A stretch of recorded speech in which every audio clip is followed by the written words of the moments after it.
Good evening, council. We're going to call our special council meeting to order for Wednesday, April the 12th, 2023 at 6:30 p.m. Two is our declaration of pecuniary interest. Either now or at the time of, any members have any declarations of pecuniary interest? Seeing none, move on to number 3 is our approval of the agenda. We have a motion that the agenda of the special council meeting of April the 12th, 2023 be approved as presented. A mover, Deputy Mayor LaRose, a seconder, Councillor Leroux. Any comments or questions? Seeing none, we'll call for the vote. All in favor? Opposed? And that is carried. Number 4 is a motion to move into closed session in accordance with the Town of Penetanguishene Procedural Bylaw 2019-25. The Council of the Town of Penetanguishene move into an in-camera session to discuss a proposed or pending acquisition or disposition of land by the municipality or local board. And we have 2 items. Number 1 is Foundry Cove Marina. Request to purchase water lot PL 2023-11. And number 2 is Heinz Marina, request to purchase water lot PL 2023-09. I'll look for mover. Councillor Waters, seconder. Councillor Vadabunker, any comments or questions? Seeing none, we'll call for the vote. All in favor? Opposed? And that is carried, and we'll go to our in-camera room.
Welcome, everyone. Thanks for attending. We're just going to wrap up our 6:30 meeting and we'll move right into our council meeting.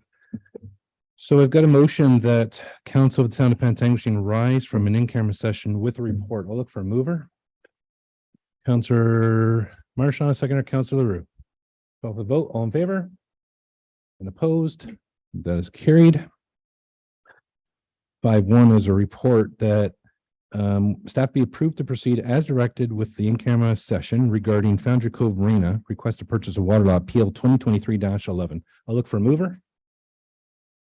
Someone. Councillor Marchand, seconder, Councillor Vadebunker. Further comments or questions?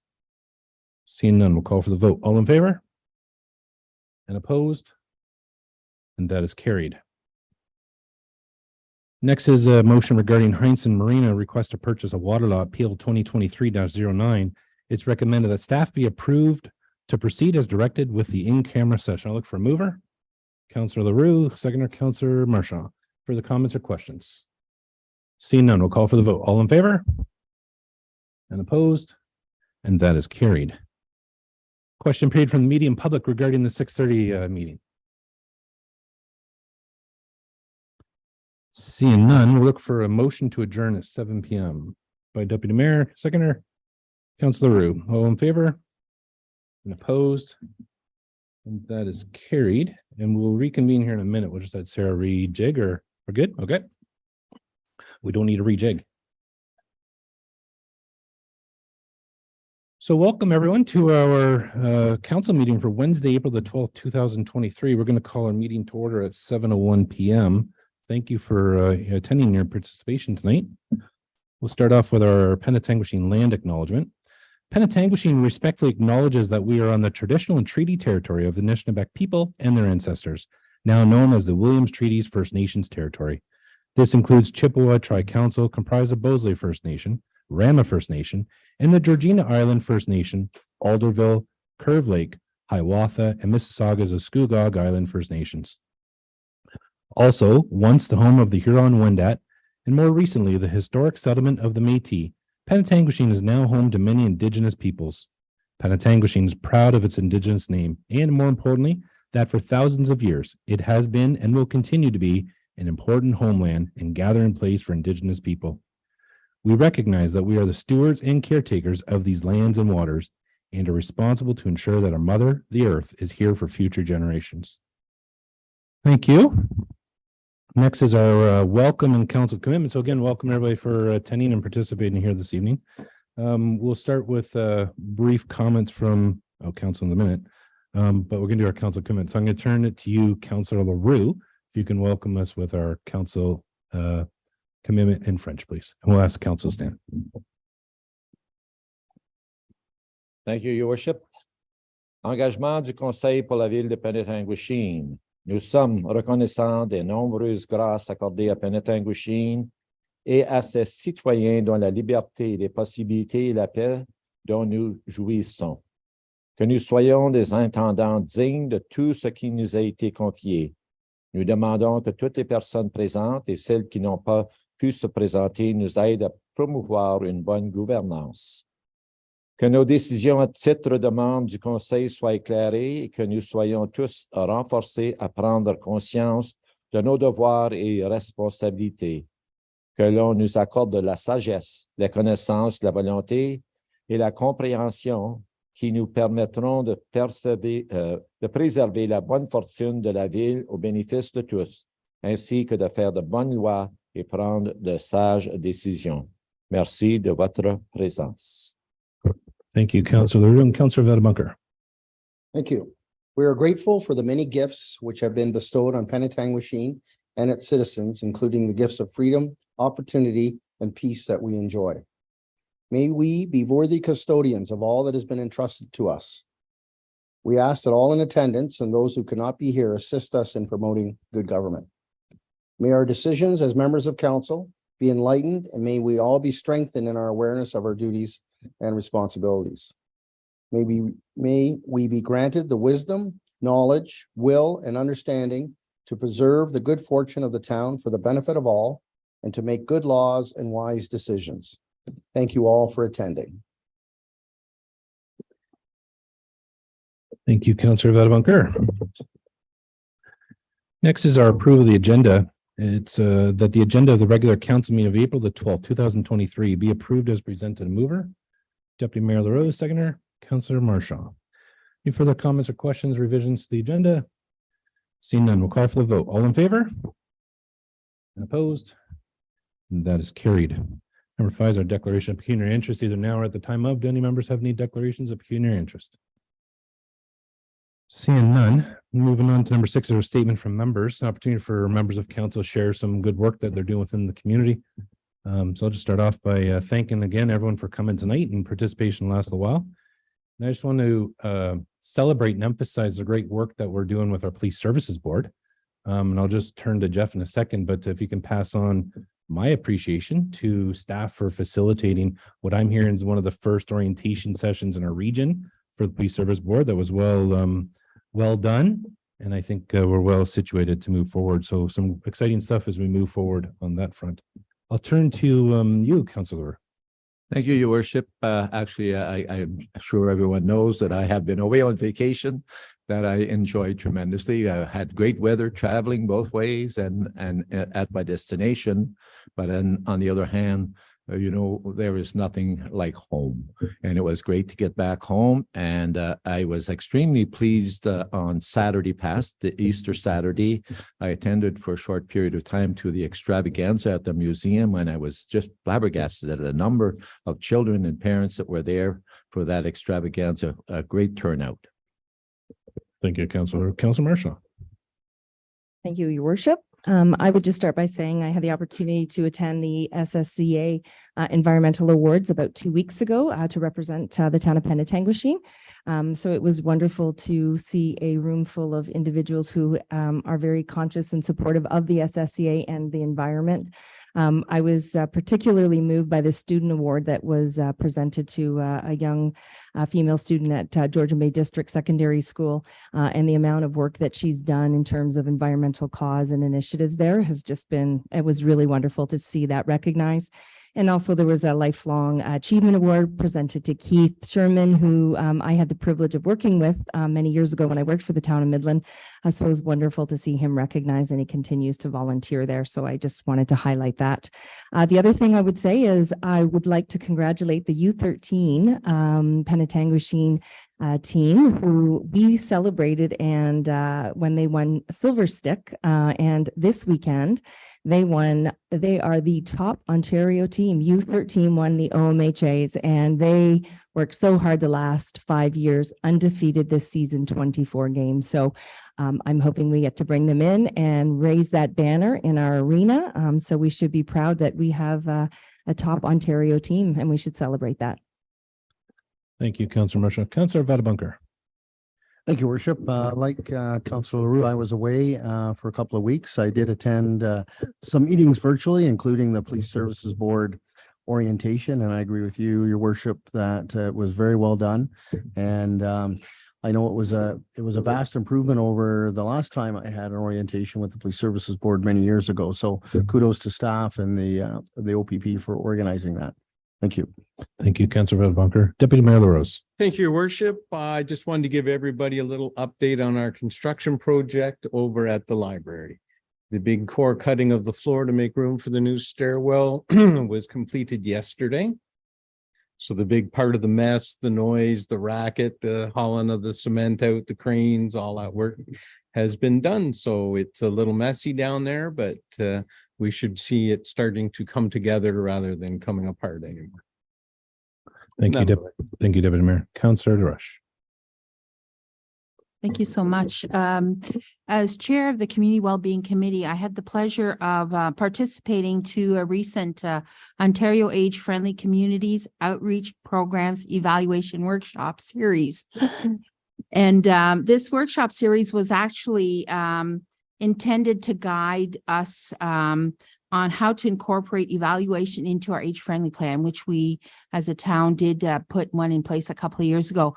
And I had the pleasure of working with our Director of Recreation Services, Sherry Desjardins, and a member of our Community Wellbeing Committee, Anita Dubo. So we worked on 4 sessions that was over 2 months. And we got a lot of great tips on how to move forward, not only at analyzing our plan, but on how to move forward with it. So it was a real great pleasure. Thank you. Thank you, Councillor Rush. Councillor Waters.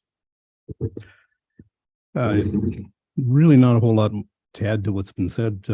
I'm, of course, pleased about our hockey team that seems to be doing well. And our deputy mayor beat me to the library story. So there's really not a lot more I can add.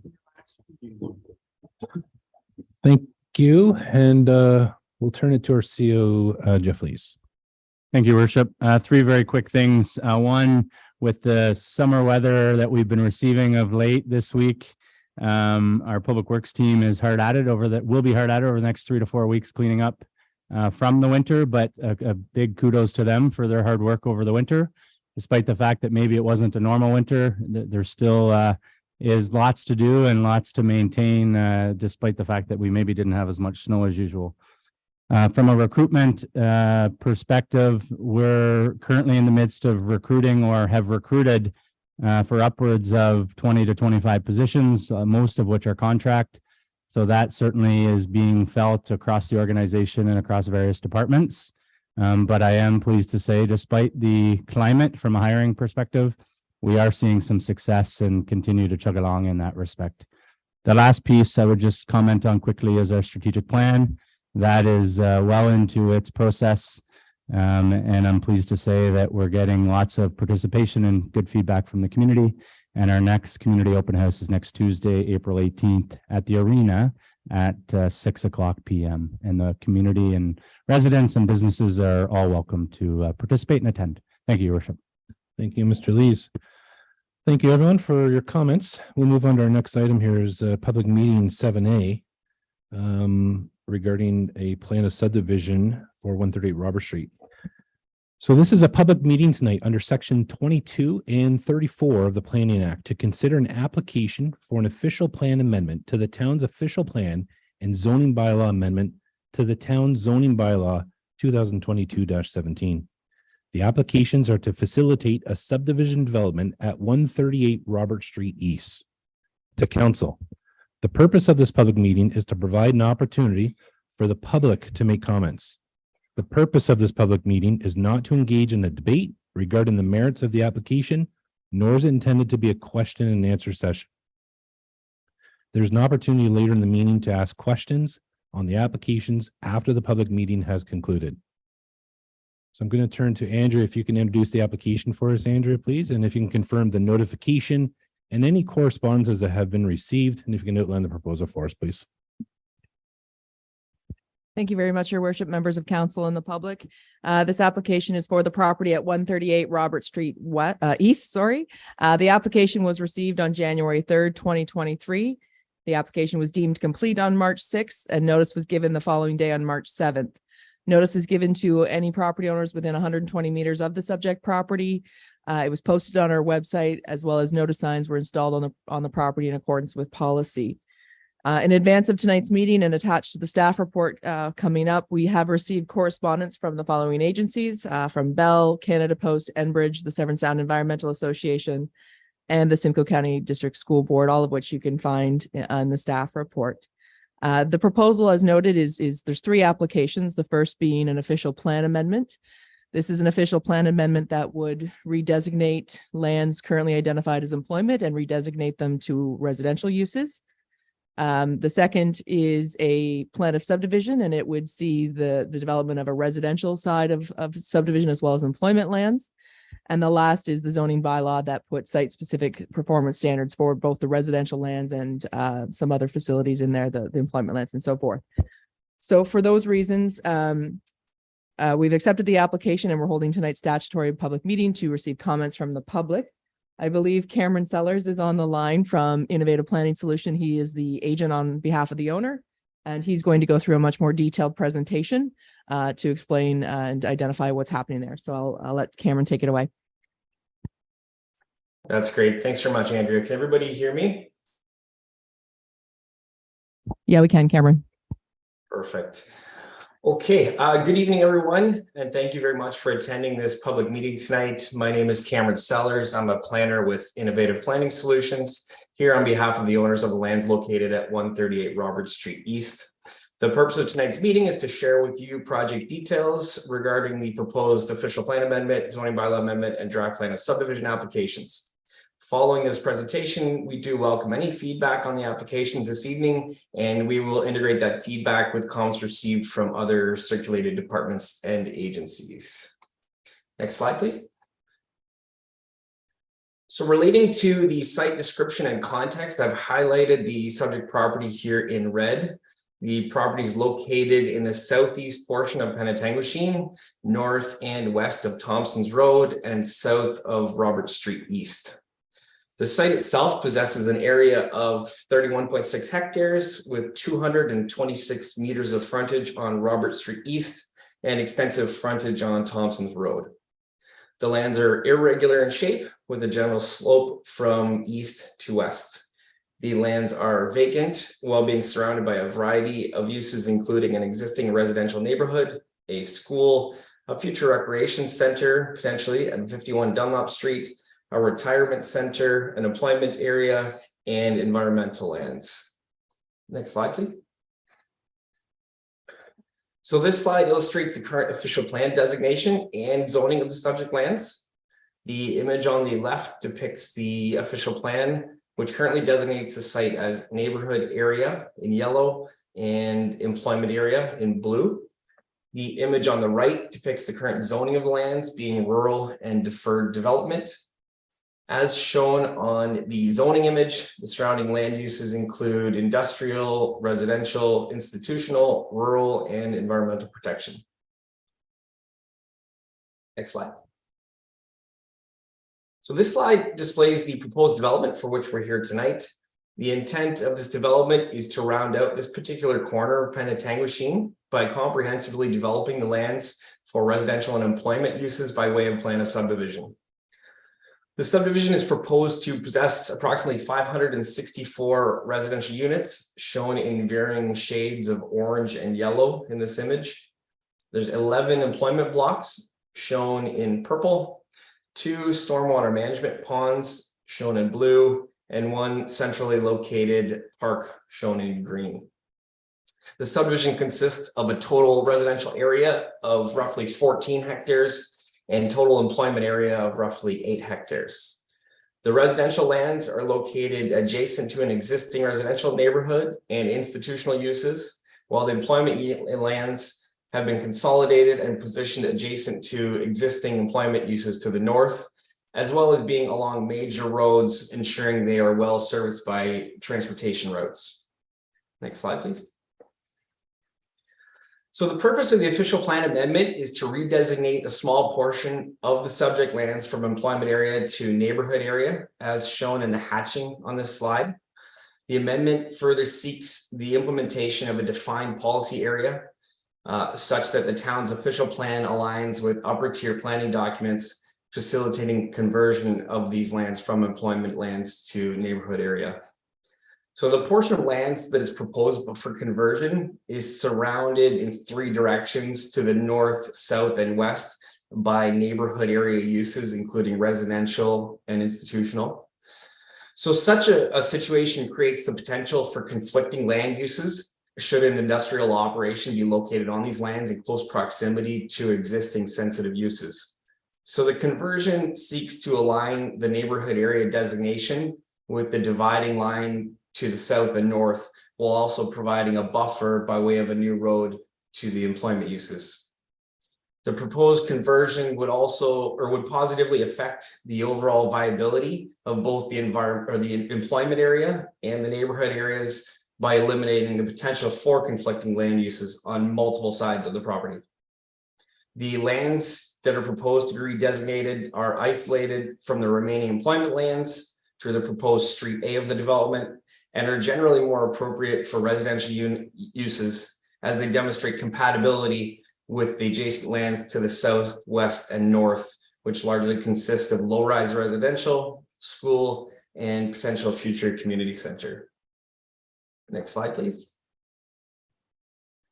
So the accompanying zoning bylaw amendment is necessary in order to implement the proposed subdivision. The zoning amendment seeks to rezone the property from the existing rural and deferred development zones to various residential third density exception zones, industrial services exception zone, and the open space zone. So these zones accurately reflect the uses and typologies that can be found within the proposed subdivision. The residential uses are positioned within the south and western portions of the land, while the employment zone is positioned at the intersection of Thompson's Road and Robert Street East, adjacent to existing employment uses. Next slide, please.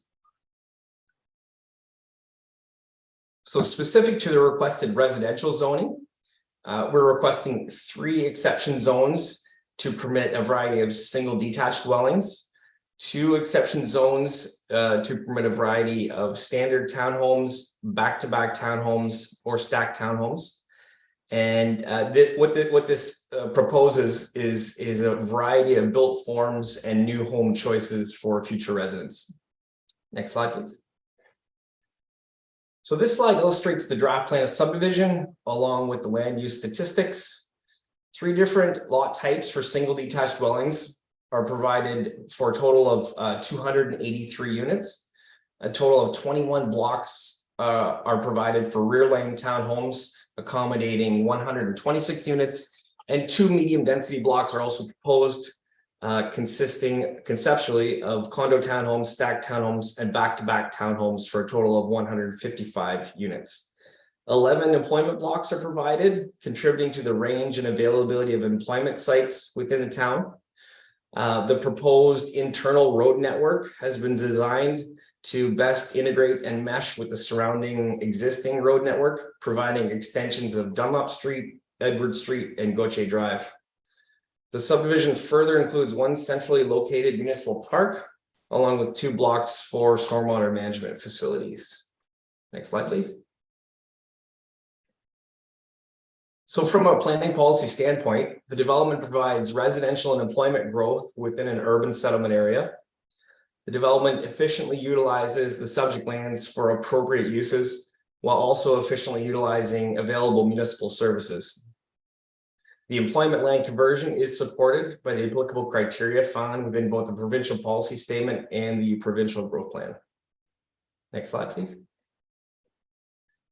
Relating to county and town planning policy, the development provides for a compact urban built form and mixture of uses while efficiently utilizing the lands and the available infrastructure.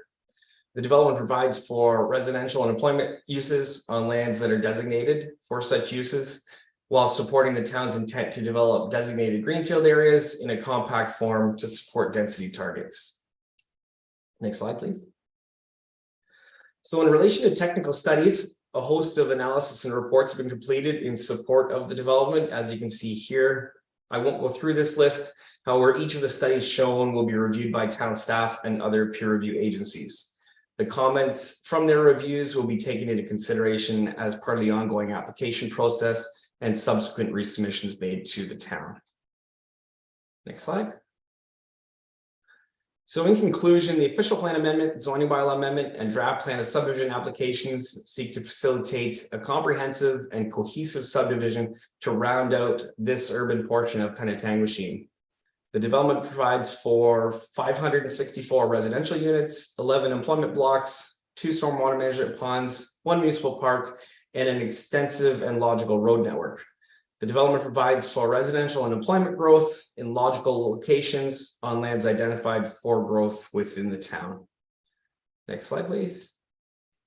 So this concludes my presentation, and I thank you very much for your time this evening. Thank you very much. Thank you very much. Now's the opportunity for our members of our public, anyone who wish to make any comments on this application based on any land use planning issues relevant to this application. Anybody like to comment? I just ask you to come to the podium if you can state your name and your address for the record, please.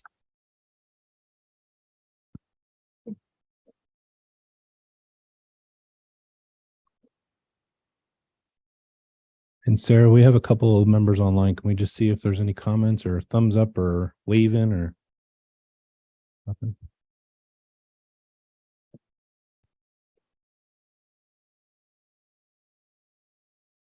Any members have any comments, questions regarding the proposal before us tonight? Seeing none, are there any concluding comments from our applicant or agent? No, I don't think so. I appreciate the opportunity to share the details with you, and if there are any questions, I'd be happy to answer them. Otherwise, thank you for your time. All right, thank you. I thank everyone for their attendance and participation with this public meeting. So we're going to close the public meeting portion, and I'm going to have a motion here that 7A, the official plan amendment, file number OPA 2023-01, plan of subdivision application PNSUB 2023-01, and zoning bylaw amendment file number ZA 3-2023 for 138 Robert Street East, that this report be received for discussion and that staff be directed to prepare a report for a future committee of the whole meeting to address any comments received at the public meeting. I'll look for a mover. From council, Councilor Marshall, a seconder, Councilor Waters. Any further comments or questions from council? Seeing none, we'll call for the vote. All in favor? And opposed? And that is carried.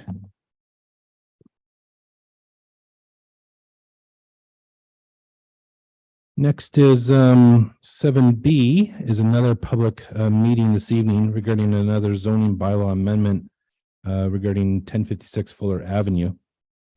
And I'll just pull this one up. So this is second public meeting tonight under section 34 of the Planning Act to consider an application for a zoning bylaw amendment to the town zoning bylaw 2022-17. The application is regarding the property at 1056 Fuller Avenue. Andrew, I'm going to ask you to introduce this application. If you can confirm the notification, any correspondence received, and if you can outline the proposal for us, please. Thank you very much, Your Worship, members of council and the public. So this was an application for a zoning bylaw amendment for the property at 1056 Fuller Avenue. The application was received by the town on February 10th, 2023. The application was deemed complete on March 8th and notice given of tonight's public meeting on March 9th. To date, we have received one comment from Enbridge, and you'll see that later in the correspondence as part of the staff report. So this application is being proposed to rezone a portion of the property at 1056 Fuller from the deferred development zone into a R1 zone with some site-specific standards for that site. This application comes before you as a result of a committee of adjustment application to sever off the rear portion of this land. 1056 Fuller is quite a deep property, and it also has frontage onto Mercer Crescent. And so what they have done through the committee of adjustment is sever off the existing house and property surrounding it and created a vacant parcel at the back of the property having access onto Mercer Crescent that could be used for future development. So what's being proposed tonight is that we recognize the existing use of the house and the property off Fuller Avenue with some standards around site specific to help facilitate development there. As well, then the severed lands being for future development would stay in the deferred development zone so that when a development proposal comes forward on that one, we would see another application, another public meeting for that parcel. I don't believe there's anybody here in attendance tonight or no presentation or applicant, so I can answer any questions. Thank you, Andrea. Do any members of the public wish to make any comments on this application based on land use planning issues relevant to this application? They do ask you to the podium if you can state your name and address for the record, please.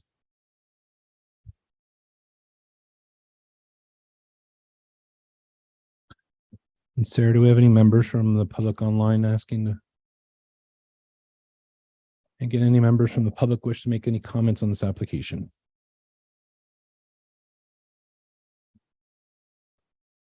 And we don't have the applicant or agent here for any concluding comments this evening.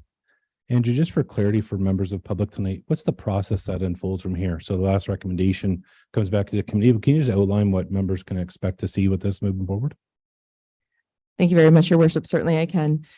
So with any public meeting that we hold, typically there are some questions or comments or some details that need to be finalized before coming forward with a recommendation report. That may take a couple weeks to a couple months, depending on, back and forth with the consultants on these files.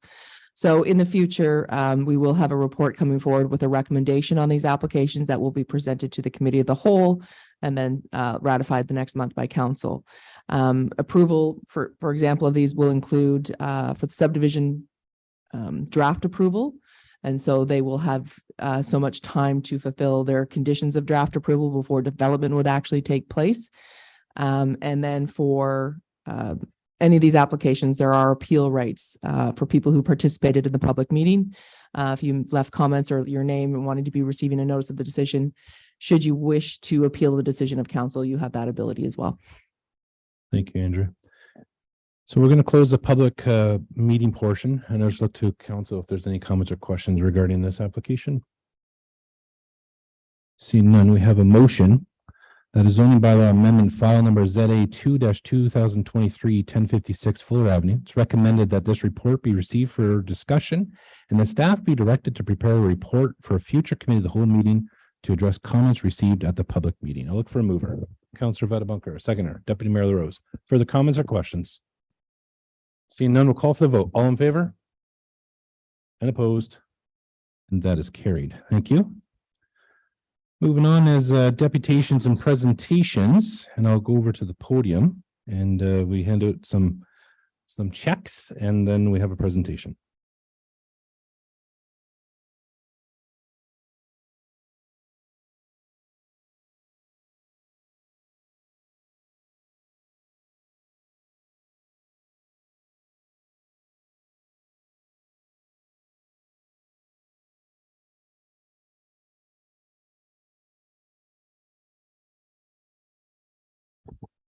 So good evening. During our budget process, we have members of the public here this evening to join us. We have opportunities for service groups within the community that can put in requests for financial support from the municipality. We're pleased to present a check this evening to Community Reach, transportation link in our communities for $6,500. We'll invite you up to the front and we'll propose this. I don't think this will fit in an ABM, but we'll make it just the formal presentation for tonight. I think finance may have a real one for you though.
So our next check presentation this evening is to Sistema Huronia Music Academy for the programming.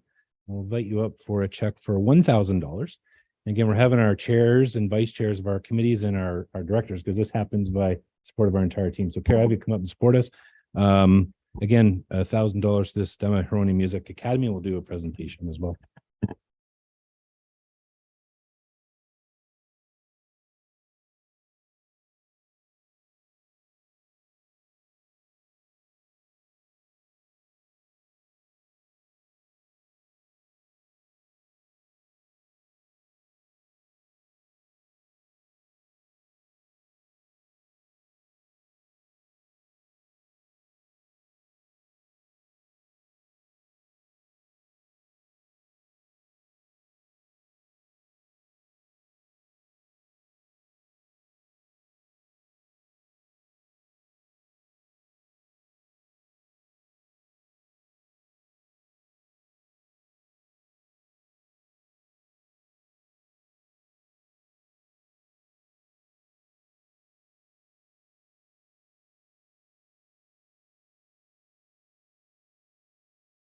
Taking their money and running.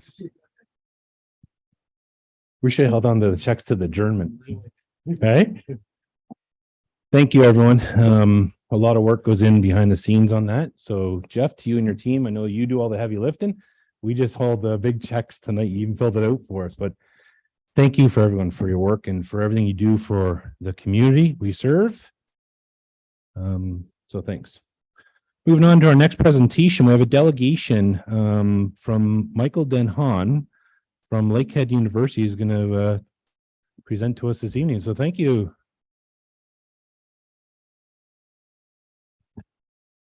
Okay, thank you, Mayor Rawson and council, and good evening.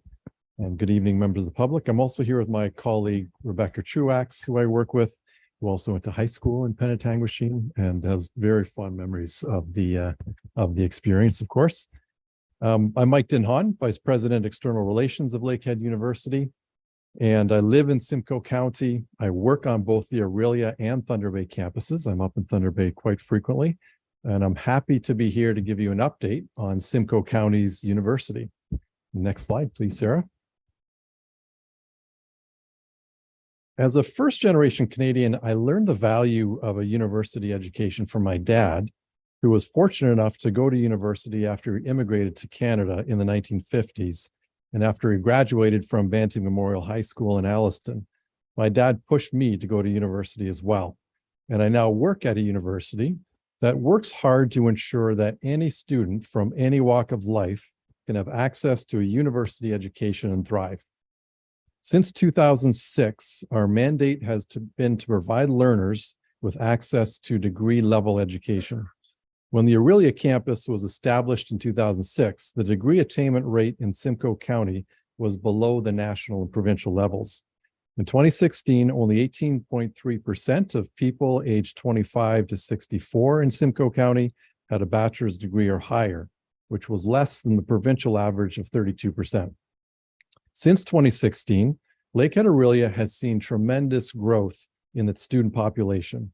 We've seen a 41% increase in university degree enrollment at Lakehead Orillia. 45% of our students come from Simcoe County. Lakehead's committed to helping students overcome barriers to access and offering every student a transformative experience. And this is reflected in the statistics you see on the screen right over there. 94% of our students have at least one barrier to education, from financial to accessibility requirements. And over 50% of our student population is the first in their family to go to post-secondary. So our smaller campus tends to feel more like home and more familiar. One of our biggest draws is the fact that we're in Simcoe County. Next slide, please, sir. Lakehead works hard to support students and their success.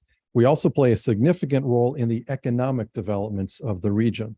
The economic impact of the Orillia campus alone is $245 million, and that doesn't factor in Lakehead's $3.6 billion impact on Ontario's GDP as a whole on an annual basis.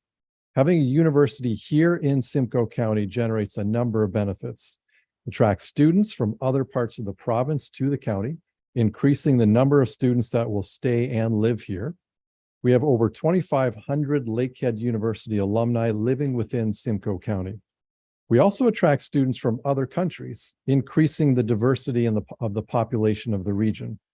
Lakehead Orillia currently has 118 international students coming from 29 different countries. We've also seen a 28% increase in the on-campus population since 2018.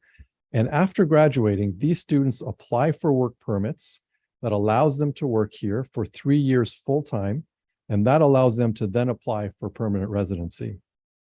We also attract talent to the area. Faculty and staff move to Simcoe County, become residents, contributing as taxpayers, but also as residents, buying local, living local, etc. Over 250 faculty and staff are employed at Lakehead, including Rebecca and myself. In our partnership with Georgian College, we've introduced new STEM programming, including highly sought-after programs in computer science, electrical engineering, with a new engineering program set to launch this fall. Next slide. Having Lakehead here in Simcoe County means that students can stay in their home community to study, which makes them more likely to stay here once they've completed their degree. Out of the 2,100 students enrolled in the Orillia campus and Lakehead Georgian, 950 of them come from across Simcoe County and 12 from the town of Penetanguishene. Alumni like Dev Singh, who completed his one-year condensed social work program, is one of them. And I'd like to share his story with you now. Fingers crossed the video works. The 1-minute video.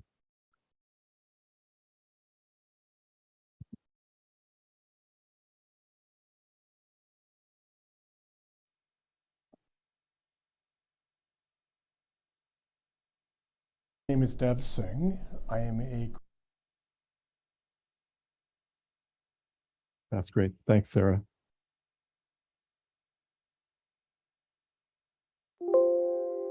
My name is Dev Singh. I am a graduate from Lakehead's one-year honors bachelor social work program. I had moved to this community, Penetanguishene, Ontario, roughly 12 years ago with my wife, a doc in the community, and to kind of complement. It's really hard to hear, like so don't worry about it. Yeah, that's okay. I'll describe it really quickly, and we can then move on, Sarah. So that's okay. Dev is a grad from the one-year social work program. He now works at Waypoint here in Penetanguishene, and he loves his job. He loved his Lakehead experience, and he credits it for now having our job here in Penetanguishene. It's a great story. What we'll do is we'll send you the video after, and we'll send you the slides as well, and you can then see the video on your own time. So that's great. It's okay because these don't always work. So that's totally fine. When asked how many of our students find work after graduation, we can proudly say that 97% of our graduates from the Orillia campus find work within their field of study within 2 years. And that's been consistently higher than the provincial average for many years. Lakehead also connects local employers with talented students and graduates seeking part-time, full-time, and cooperative positions. Next slide. While Lakehead is a relatively small university, we're consistently one of the leaders in terms of research productivity and impact.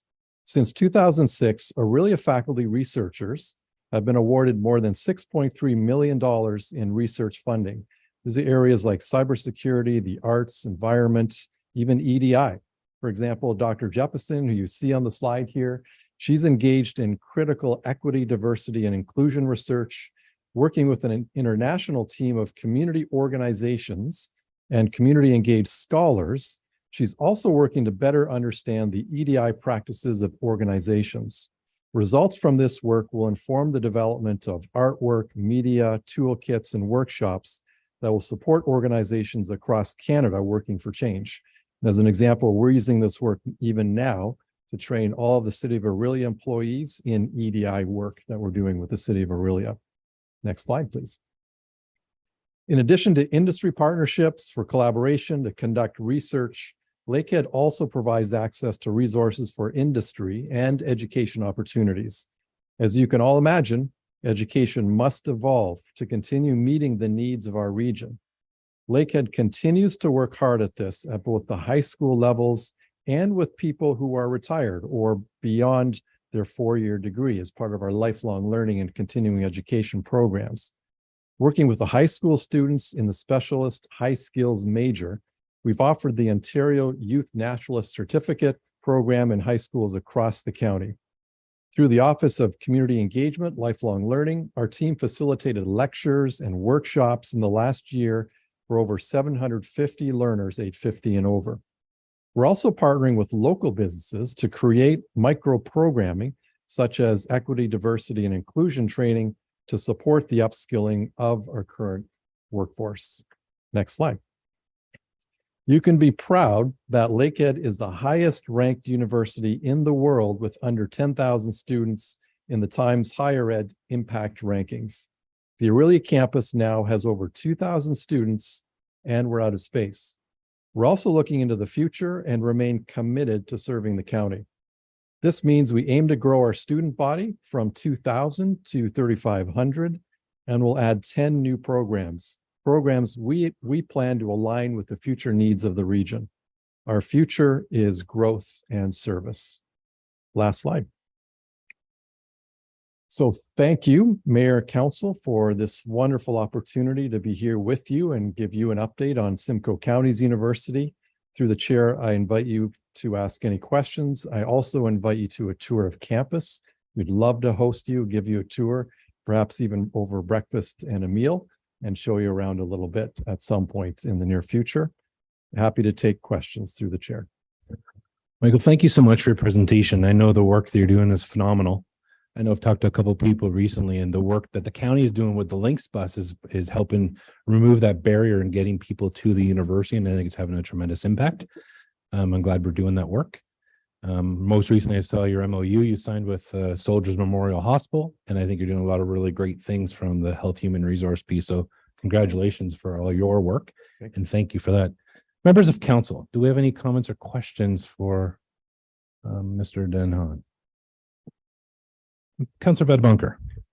Thank you, Worship. I think it's great that the university is doing this outreach to communities like Penetanguishene, kind of going beyond just Aurelia and coming out and explaining, because some of the information that you presented tonight, I found very informative. I wasn't aware of, and it's just great that you're just going beyond the Aurelia and Barrie borders and coming out to the small communities. Thank you. Thank you. Any other, Councillor Marchand? Yes. First of all, thank you very much. I echo the sentiments for providing us this overview. And I think it's wonderful that we do have a university within Simcoe County. Post-secondary education is so important. And it's wonderful the partnerships that you've developed to really make it a community piece. So thank you very much for sharing that with us this evening. Thank you. Any members of public? Anybody have any questions for our presenter?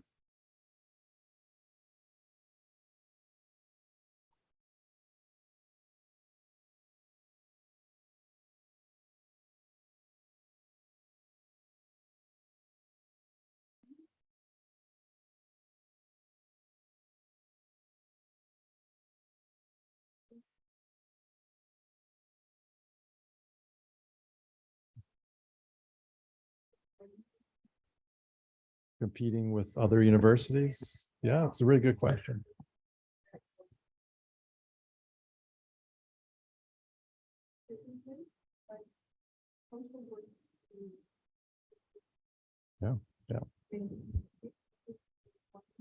Yeah, we have an accelerated 1-year social work program, and our programs have been in the region for over 15 years now. We see other universities as partners rather than competitors, and we know students are going to choose what's best for them. And we have a really strong understanding of the demographics, if you will, in Ontario. We know this region. One of the original reasons Lakehead was brought to Simcoe County was because of the degree attainment rate here that people saw was an issue and wanted Lakehead's help with that. But we're not the only university or educational institution here. Georgian's here as well. We partner with Georgian on many programs. There are lots of things we can do better together, and we do that. And other universities are here as well, doing programs, attracting students. So I don't think it's a zero-sum game. I think we all need to be working together and doing what's best for students and what's best for the region as well.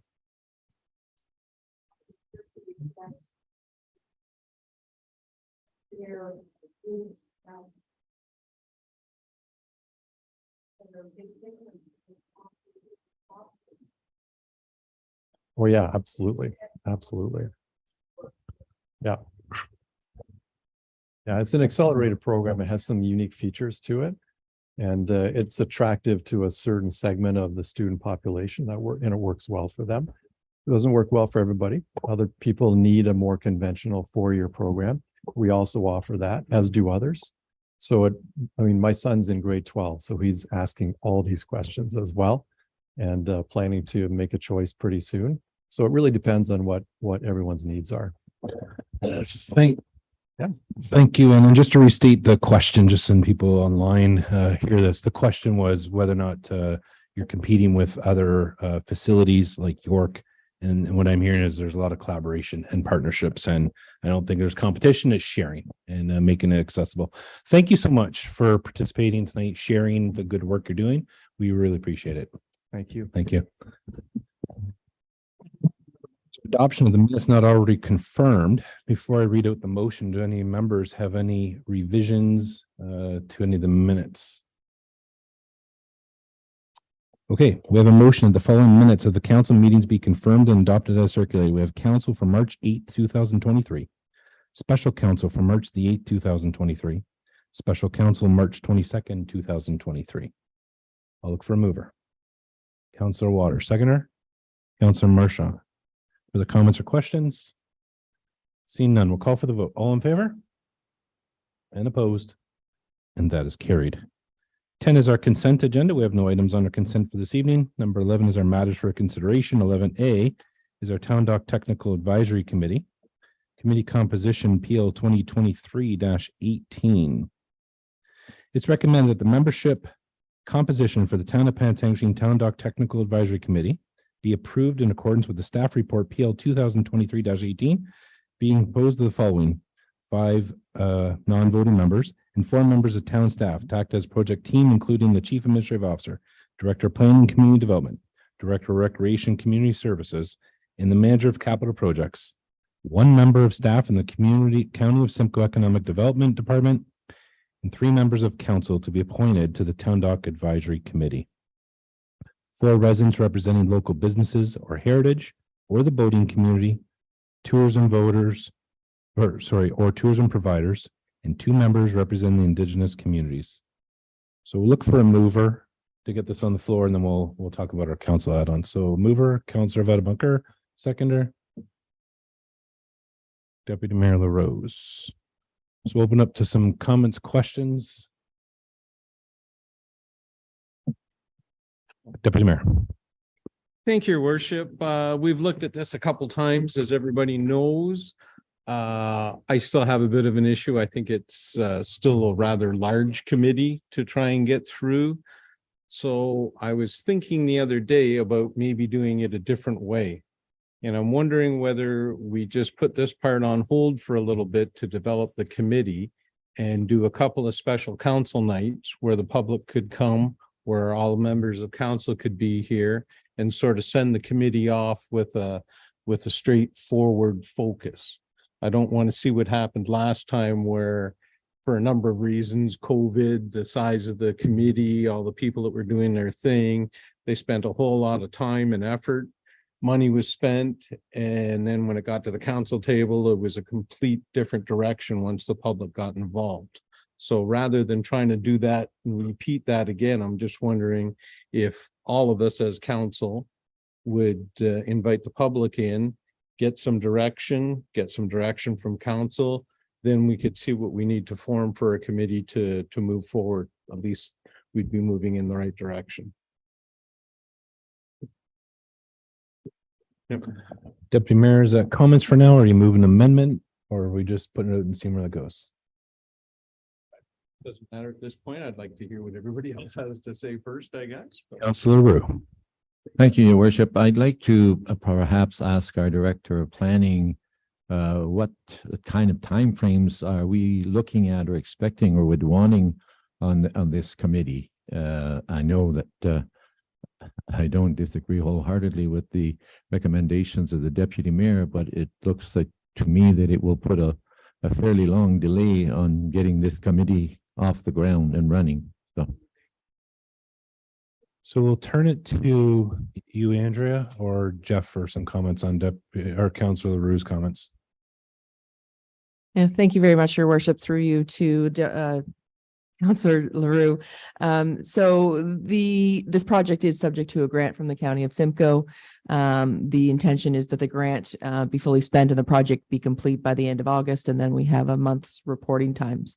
So there is some urgency, I think, to initiating or getting back to this project. How that happens, if it's first through a steering committee or some public meetings with council, I'm happy to do whatever council directs. What we were anticipating with the committee composition is that following tonight's meeting, we would pretty quickly advertise and trying to get some volunteers to participate on that committee and then bring them back for council appointments next month. Those public members on the committee so that we can start in May. But again, it's a project that we're we're probably going to need some more time to fully explore all the options out there that and have a full consultation with the community. So I think we're probably pushing the August date anyways. Thank you, Andrew. I believe myself and the deputy mayor and the CO met with the CO from the county and the warden, and I think that August date is not a hard and fast date, that there's been some real flexibility in moving that forward. So I don't feel that's as strong as was originally intended. Follow-up comments on your questions, Councillor? And any other members have comments or questions? Councillor Vadabonker. Thank you. I appreciate the work that staff have put into this, Your Worship. I was one of the ones that had comments or concerns with respect to the size of the committee, and I'm happy to see it has been shrunk down to 9. We did talk about it at section, and I did give it some thought while I was reading the report of different permutations and combinations to try to get it down even further to 7, and I couldn't do it. I was just somebody would be missing if we didn't have a committee of 9. So based on the work that's been done and where we've landed, I do support the composition of the committee. With respect to the deputy mayor's comments, and I think he makes some sense there in terms of this council having a discussion amongst the members in terms of what it sees for the town dock. I don't know if we've had that kind of conversation. Maybe it might emerge through the strategic planning session. But I think if we give some thought and maybe a couple of meetings where we're sitting down and we have a conversation based on our different viewpoints about what we would like to see, and if we can boil that down to maybe 2 or 3 options, and then the steering committee can go away and start to work on those 2 or 3 options. The last time, and I think a lot of it was impacted by COVID, there wasn't the degree of public input and participation because a lot of it was via Zoom meetings, and we had, and his worship would recall this, or his worship past would recall this, when we did finally have people in the council chamber and we were talking about the consultant's report, it was overflowing in here because people hadn't heard what was going on and they were concerned and whatnot. And I think there might be some merit in terms of this council hearing the input from the public, narrowing down to 2 or 3 options or whatever, and then giving it to the committee and say, can you go please explore these in detail and come back to us with what you feel is best. The last time the consultants went in a direction that really didn't agree with, at the time, the majority of council were supportive, and certainly the members of the public that were here in that particular evening or over a couple of meetings. So if that, and that's kind of a long-winded way to say I support what the deputy mayor said, I'm not sure how to build it into a motion, other than I think that, you know, Your Worship, if I could suggest that we look to, as a council, have some conversations about what we feel we'd like to see down at the town dock. Thank you. Thank you. Councillor Marcia. I would like to see it go the other way. I like the composition of the proposed committee. It was certainly larger before. It's still large in that there are several non-voting members, but the number of 9 voting members is appropriate. I think there's been lots of discussion and lots of input, and I would rely on this committee to come back to help us as council form those decisions. I don't know if us making the decision on which way to direct them really kind of is counterintuitive to having a committee based on community members and getting their engagement. And so I would like to see us to move forward with this recommended committee and start the work. You know, it's great that if we don't have the hard and fast date of August, but I think that should be brought to us with that input, not us directing how this committee should be focused on it. I think that is a little bit counterintuitive. So I would support the committee and as it's presented here tonight. Councillor Leroux. Thank you, Your Worship. I was also one that was a little opposed to the original composition of this committee being too large, and we did send it back to staff. I think staff have done an excellent job with it, and I don't have a problem or an issue with what is being proposed with this new committee, and so I will be supporting it. I'll look to Councillor Waters or Councillor Rushfield. Any comments? Yes. I'd just like to say that I agree with Councillor Vedabunker and our deputy mayor. I think that we need to have a little more guidance to go ahead before it gets into the committee, so that we steer them to what we'd like to see. Okay. I'm hearing flavor moving forward. The motion is created. I'm hearing also you, Councillor Vedabunker, about possibly having a special committee of the whole to go down that path, but we have this motion before us. We need to add some council members down here to be the representatives of this council and this committee. So we'll look to council, see if there's any recommendations of members to serve. Councillor Vedabunker. I'll put my name forward, Your Worship.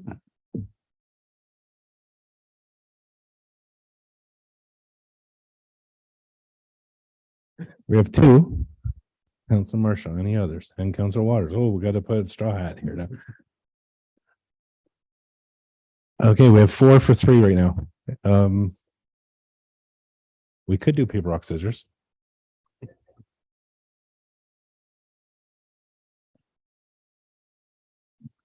Yeah, it is the problem. So it looks like the clerk has an idea. I was simply just going to suggest the first 3 that put their hands up, but Okay. That's all good. Councillor Waters said he was going to withdraw his name. So Councillor Vedabunker, Deputy Mayor LaRose, and Councillor Marchand are the council appointees. We have the motion before us. I was Madam also Deputy Clerk. I was also just going to suggest that for the meeting side of it, if your worship decides that's something that you could call at your will for those special meetings to focus on that. It doesn't need to be included necessarily in the motion if you didn't want to handle that tonight, just for information. Thank you. I was going to suggest that too. Once this committee, Councillor Vedabunker, I think you and Councillor or Deputy Mayor LaRose was kind of suggesting that special committee of the whole could be the place. Maybe we could get started with you guys getting together, and then if we decide that you want to do that in a month or in a couple weeks, we can call that. Is that?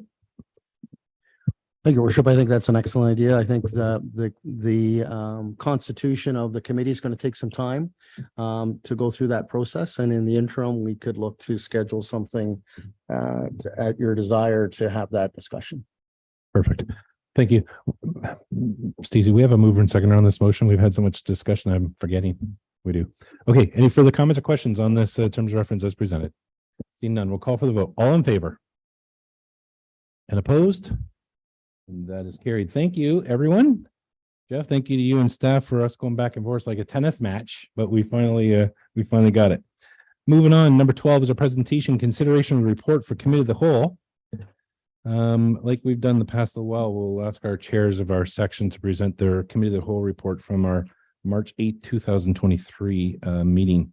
So I'll turn it over to our Councillor Waters for the presentation of Recreation Community Services.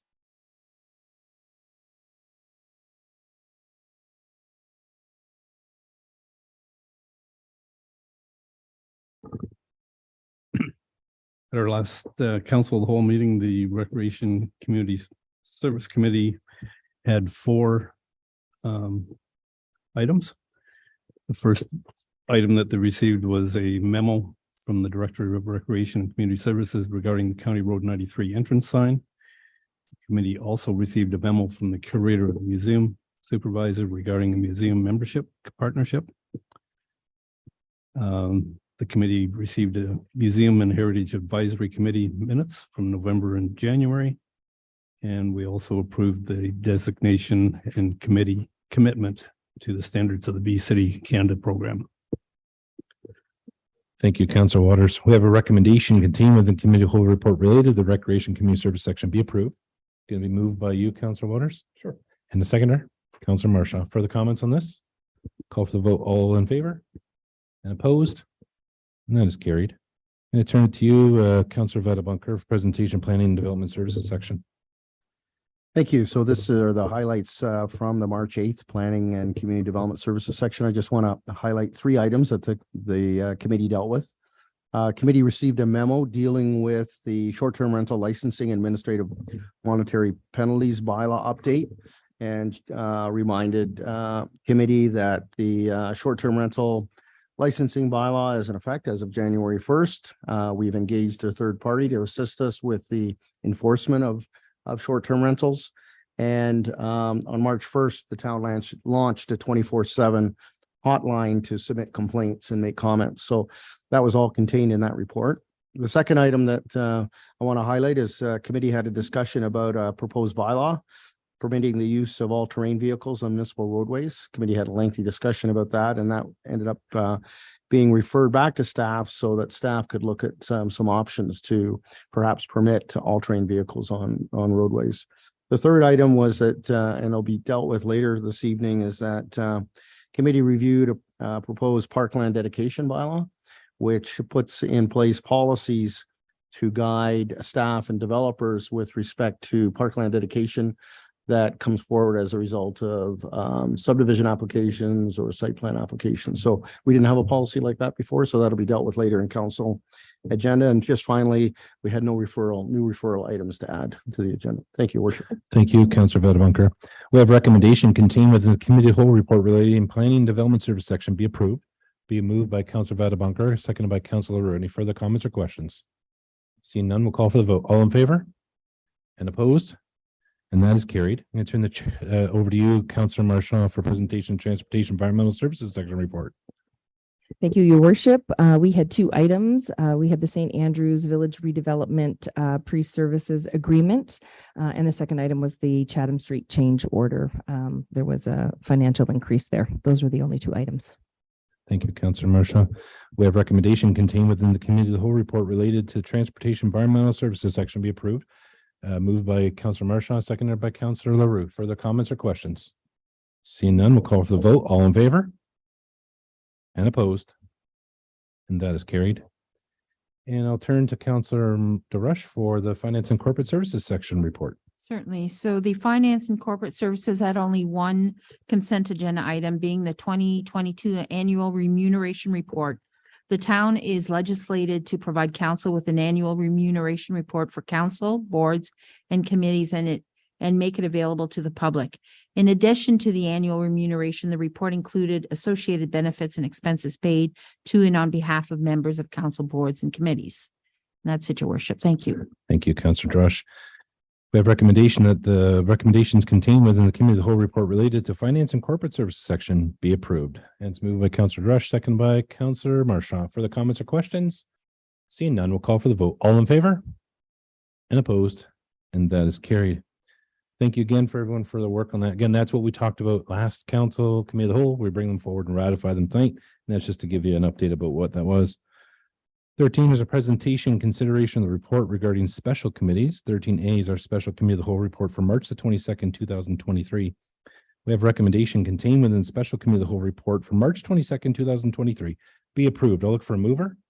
Councillor Marchand, seconder Councillor Vadabunker. Comments or questions on this? Councillor DeRush. Just one comment on item 5, matters for consideration, bullet 2. It was regarding procedure bylaw review 2019-25. For the bullet 3, I did declare a conflict there. So I would like that added to the minutes, please. Thank you for that, Councillor DeRush, and the clerk has noted that. The minutes will be updated to reflect that. Any other members have any comments or questions?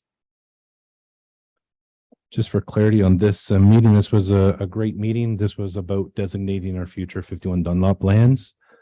So committee met with that, and this is designating our future 51 Dunlop for a future purpose built for a recreational type facility. We don't know what that looks like. We don't know when, but we've designated the lands for that. And this is what this recommendation is. Any further comments or questions? Deputy or Stacey, did I call a mover and seconder on this one? No, I'll look for a mover. Councillor LaRue, seconder, Councillor Marchand, thank you. Comments or questions? Seeing none, we'll call for the vote. All in favor?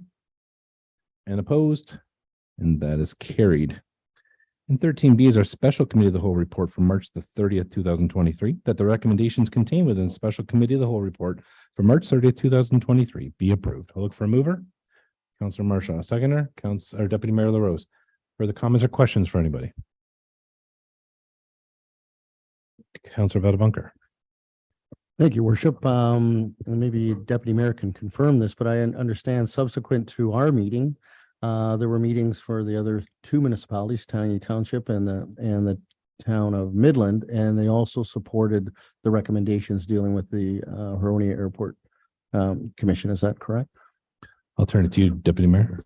Thank you, Your Worship. Through to you, Councilor Vadabonker. That is correct.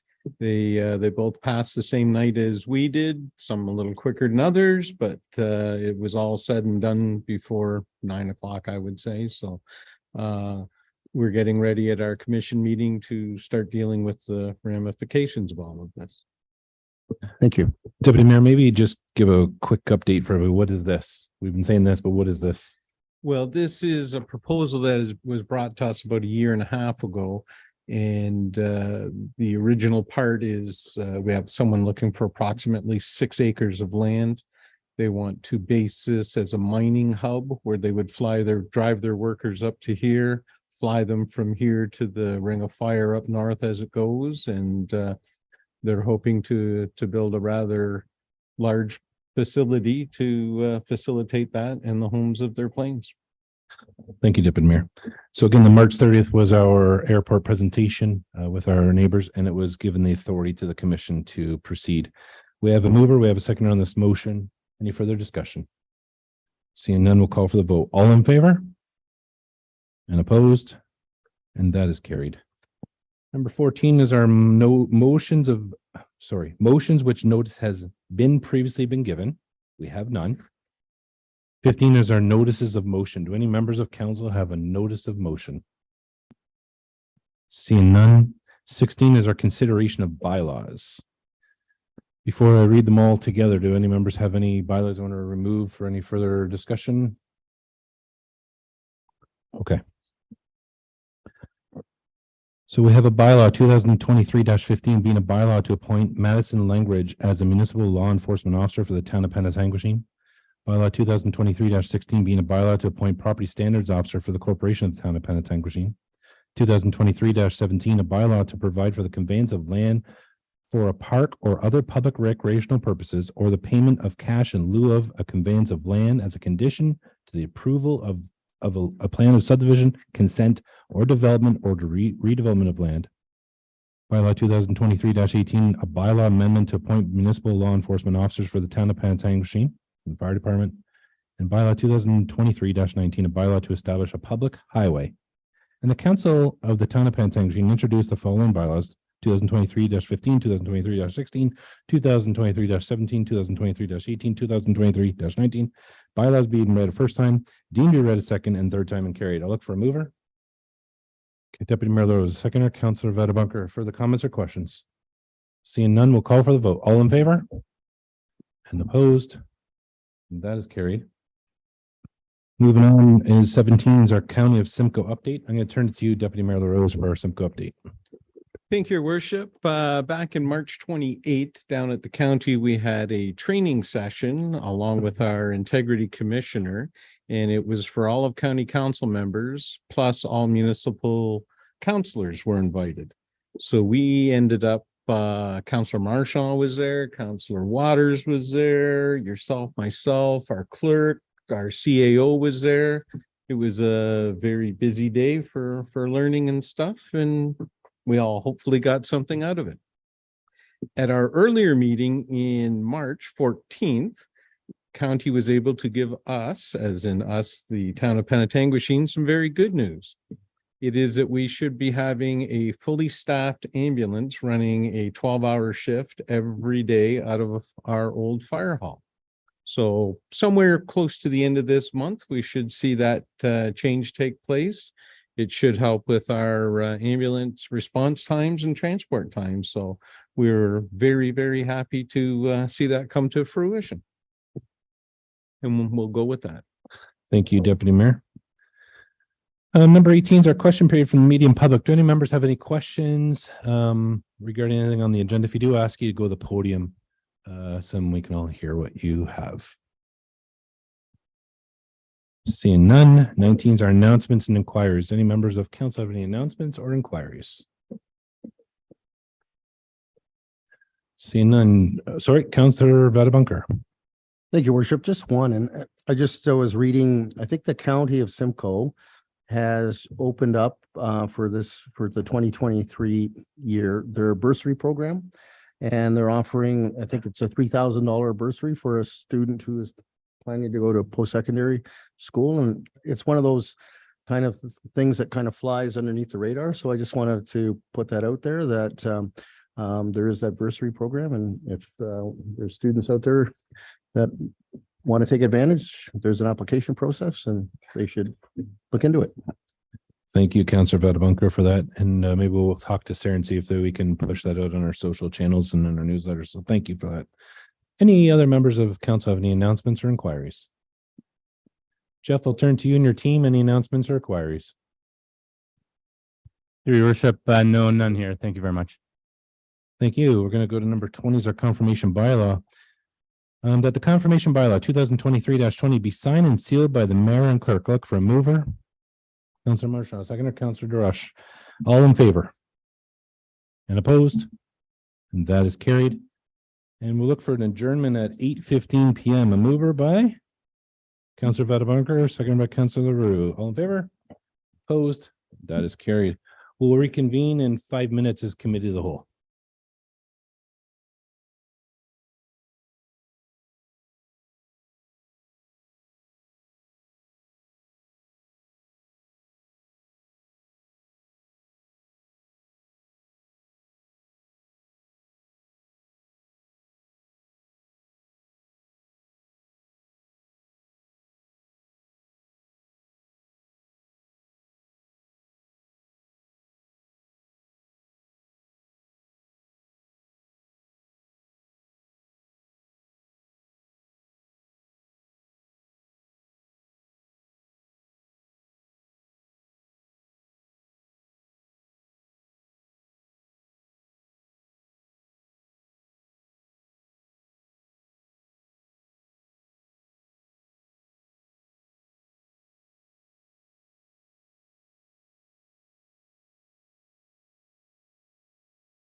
All right, good evening. We're going to call our committee of the whole meeting to order for Wednesday, April the 12th, 2023 at 8:20 p.m.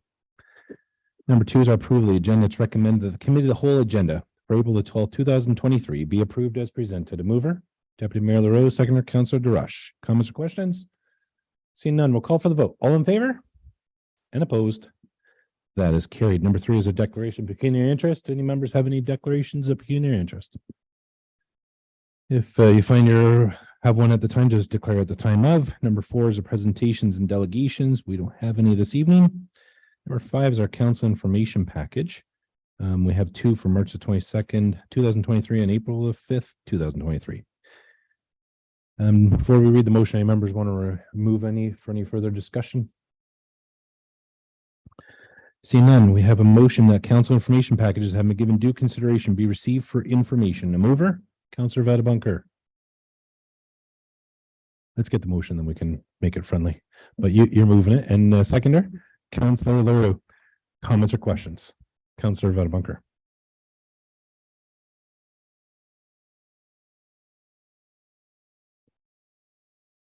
Thank you, Worship. I believe it's in the March 22nd council information package. There's a letter from a local resident making some statements about enforcement of handicapped or disabled parking in the municipality. And I believe there's a lack of understanding about how disabled parking is enforced in the municipality. And I'm going to suggest that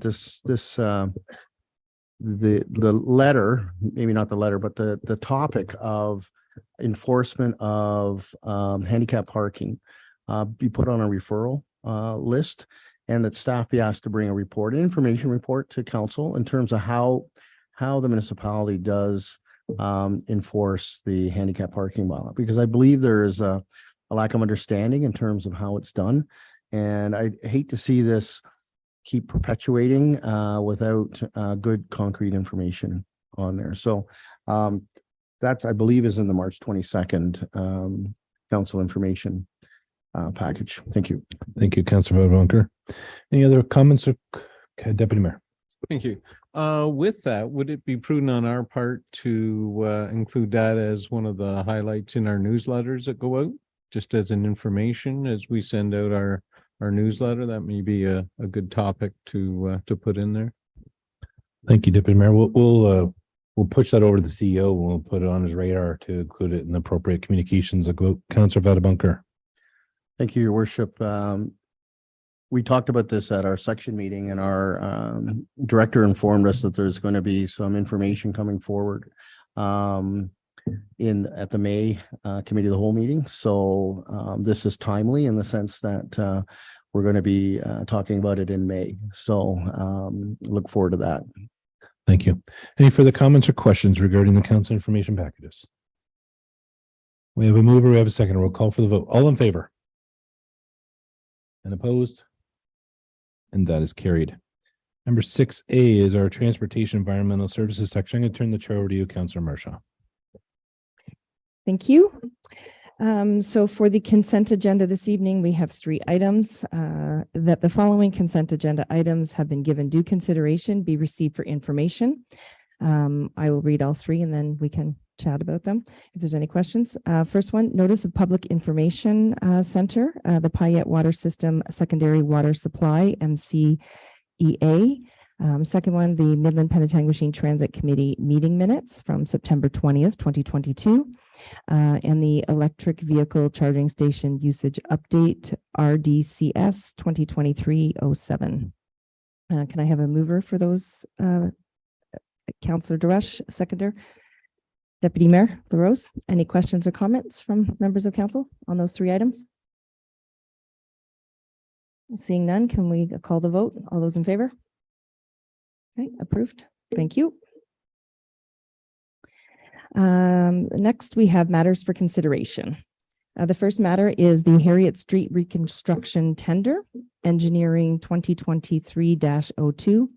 The recommendation is as follow, that the tender submitted from Macon Construction Limited in the amount of $1,487,644.55, including HSD and provincial and provisional items be accepted for the Harriet Street reconstruction project, and that $422,500 in additional Ontario Community Infrastructure Fund be allocated to the project.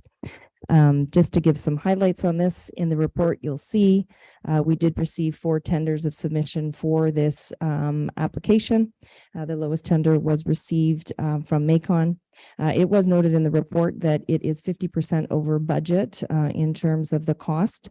You'll notice that further throughout the report that we are seeing those costs come to fruition, as we've seen with other construction and capital projects. We've also reached out, and there's information. Sorry, I can't take credit. Our Director of Engineering, in terms of reaching out to neighboring municipalities, and we're seeing a trend as it relates to this. The additional funding of the $422,500 will be coming from the Ontario Community Infrastructure Fund, which has been discussed with our treasurer as well. Anything else to add with that, Mr. Murray? Through you, Madam Chair, no further comments. You did an excellent job summarizing the report. Thank you. I've been doing my homework. Any questions from council at this time? Yes. Just a comment, Madam Chair.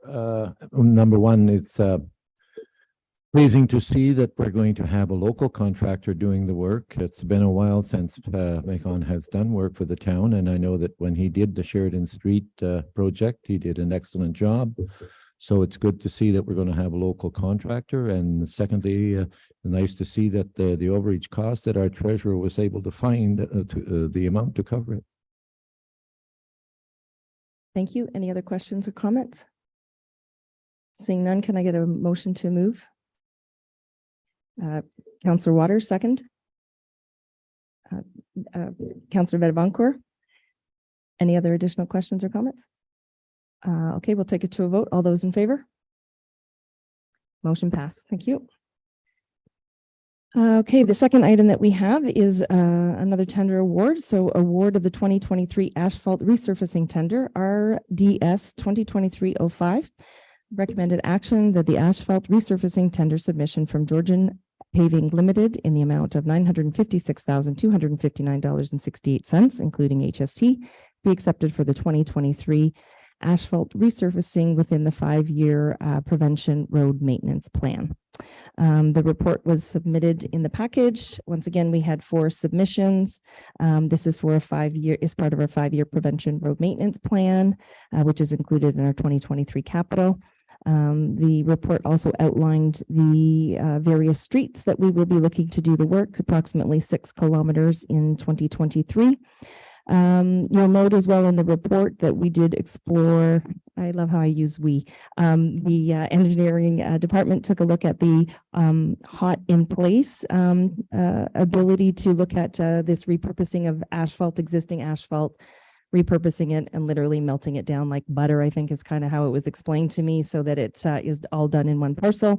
Unfortunately, the organization that's looking to, that does this work did not bid on this tender, so we weren't able to kind of see what the cost comparator would be, but it is something that we're hopeful we'll see come into Simcoe County in the near future as well. Again, this is also another local organization. Georgian Bay Paving Limited is a local company as well for this tender. Any additional comments, Mr. Murray, that we need to add? No further comments, Madam Chair. Great. So can I get a motion on this, please? Deputy Mayor LaRose, seconder. Sorry, Councillor Duresh. Any additional questions or comments on the report? Yes. Thank you, Madam Chair. Brian, I know it's in the report, and I'm just wondering if you can clarify for everybody how the roads are picked. If you can just outline this 5-year cap plan, like how do we do that? I just, it's not like Dan said, I want his road done, or I want my road done, or Doug wants his road done. Like, how did that get here? And my second question would be, have we done any further discussion with our partners about doing tendering projects like this? I know we did that out at Champlain Road with the county several years ago, and we saved some significant dollars. And there's been talk about doing these kinds of tenders with our neighbors, about doing that. And then instead of doing a 6 kilometer bid, maybe it's a 10 or 15 kilometer bid. So I'm just wonder if we've done more evaluation of that. If you could help with that from a clarity standpoint, I'd appreciate that. Thank you, through Madam Chair to, His Worship. To answer your first question, so every 5 years we do what's called a road condition assessment. So it's a scoring system where we have a contractor that runs our streets throughout the town and ranks them according to a scoring system, 0 to 100. The higher the score on the road, the better condition it is.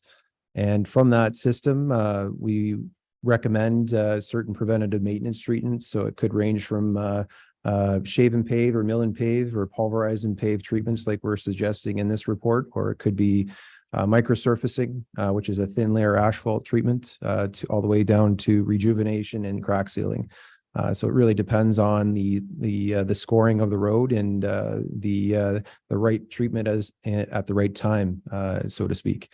So based on the assessment, we, through our internal roads division staff, select roads that based on the analysis and from their field experience, where we're spending a lot of time filling potholes, et cetera.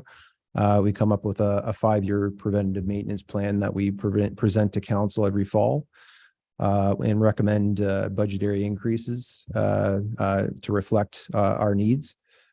In addition to that, which is also included in this tender, we also have capital resurfacing programs, which are also included in our capital program, which is the Robert Street East and West sections. And those are larger sections that are not typically included in our preventative road maintenance plan. To address your second point, the last 3 or 4 years, I do reach out to our North Simcoe counterparts in Township of Tay, Tiny, and Midland for the partnership opportunities in terms of partnering with asphalt resurfacing. I did that again this last fall. Also indicated that we were looking at the hot in place technology that Councillor Marchand was mentioning. At the time, there was interest. However, there were there wasn't enough interest at the time to partner at that moment. But the last 3 or 4 years, we've partnered with the town of Midland. So yes, we do that. Yeah. Great. Any other questions or comments? Okay, seeing none, we'll take that to a vote. All those in favor? Motion passed. Thank you. Okay, the third item that we have is the Penetanguishene Transit System Senior Transit Fare RDS 2023-08. The recommendation is that option 3, as outlined in the staff report, be approved for implementation within the Penetanguishene Transit System, and that staff bring forward a report on the pilot program findings and fund results upon its completion for council consideration. So this report has provided various options in terms of looking at waiving fare and decisions as it relates to seniors within our community. Certainly, this is something that we've been talking about, and thank you for making sure that we bring this forward in a timely manner. So option 3 is being presented to council as per the report. I'm supposed to do the motion first. No, okay. And option 3 is that we move that there be no fare for seniors over the age of 65 plus as a pilot program. In that we also we proceed with doing this before because we still have not heard from New Horizon, which is the grant we've made application for, and that we move forward in waiving fees for our seniors as we wait for this. You'll see that on the report, page 36, it talks about the funding details, and this would be a trial for a year, and it's approximately a $10,000 cost for us. So I'll be looking for a mover on this motion, please. Mayor Rawson, seconder. Councillor Durocher. Any questions or comments about the report? Your worship, go ahead. Thank you, Madam Chair. I appreciate the work you've done on this, Brian and Carrie and Jeff and the entire team on this. We know there's been a lot of questions about this. My question is, assuming this gets approved tonight and assuming council ratifies this next month, when would this take effect? When would the general public expect this fare piece be effective? Thank you, through you, Madam Chair, to His Worship. In consultation with our transit providers with the town of Midland, we would be implementing essentially the same service that they're providing, photo cards for residents ages 65 and older, a registration process. So we'd be looking at their process, Your Worship, and kind of aligning ourselves along that same process. And hopefully, once it's fully ratified, we would be able to advertise this through the usual channels and provide our seniors in the community awareness of this free transit ridership, and hopefully get it implemented within a month upon ratification.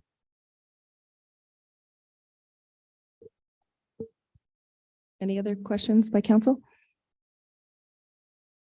Okay, so we will put the motion forward for a vote. All those in favor? Motion passed. Thank you. Okay, referral items that we have, that the Transportation Environmental Service section endorsed the following additional and existing referrals to upcoming agenda and staff. So we have stormwater management best practice and engineering standards is on track for, has been updated to Q2 of 2023. Traffic calming measures on roads and sidewalks with a priority of streets with no sidewalks. That is to be presented in the second quarter of this year, 2023. County of Simcoe Transit Connections service improvements, again, second quarter of 2023. Review of bylaw 2013-12 related to leaf collection for second quarter of 2023. Review of highway and parking bylaw third quarter of 2023. Transit riding funding, I think that can be removed because we are addressing that this evening. Yes, Stacey.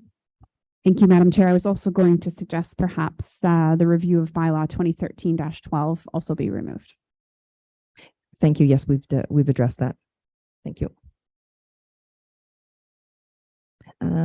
Any comments or questions or anything to be added at this time? Okay, can I get a mover?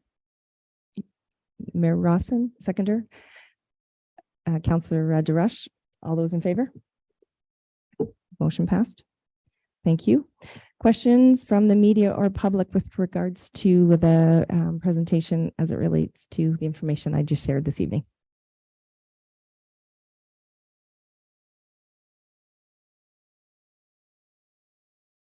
Any online, sir? No. That is a very good question. Brian, could you? Through you, Madam Chair, based on my research on what Midland has implemented, the only fee for the card is for its replacement. So if a card needs to be replaced, there is I believe a $20 charge.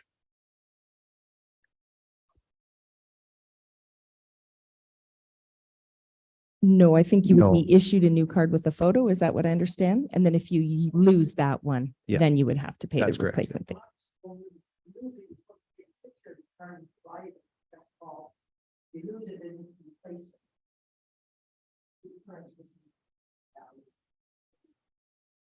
So I'm assuming that's because there's a value of the card that you're purchasing now, right? Yeah. But these new, you would be issued, you would have to get a new card that will have your photo on it. And that's the card that won't be at any cost. But if you lose the card with the photo, then there would be a cost.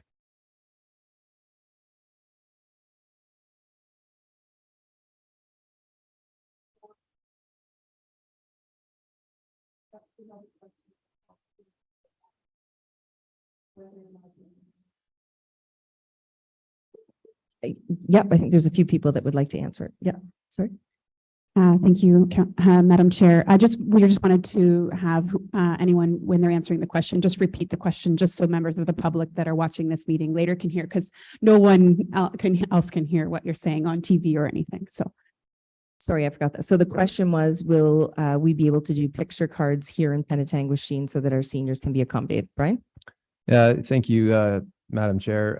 Well, through this process, we'll be consulting with our partners within the town of Midland. It's an option for utilizing their photo making equipment over there, but obviously a review of our capabilities internally will also be done as well, so that we don't have to send our residents over to town of Midland. They can do it here. Great, thank you. Any other questions?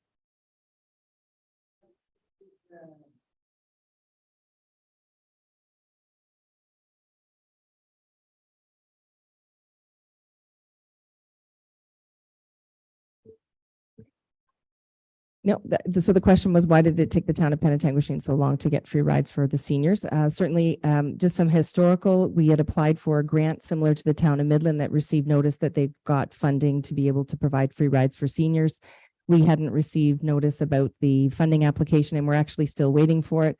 There was a decision to move forward and have a report come to council. And so we're pleased to say that we've approved it this evening, that we will start the process and we'll be able to support our seniors in getting free transit rides. So part of it was the delay in the application of a grant, but we feel that, it was important, it was brought forward, and we are going to move on this as quickly as we possibly can.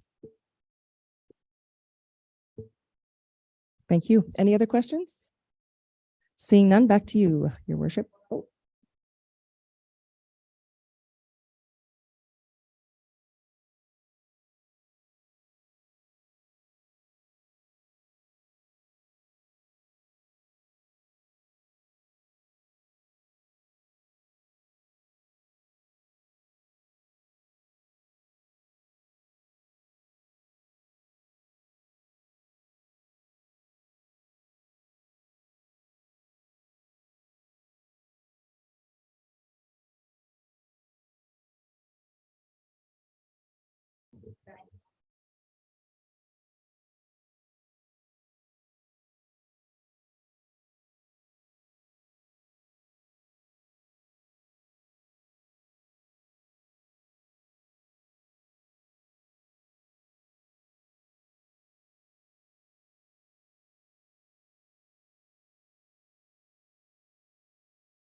Okay.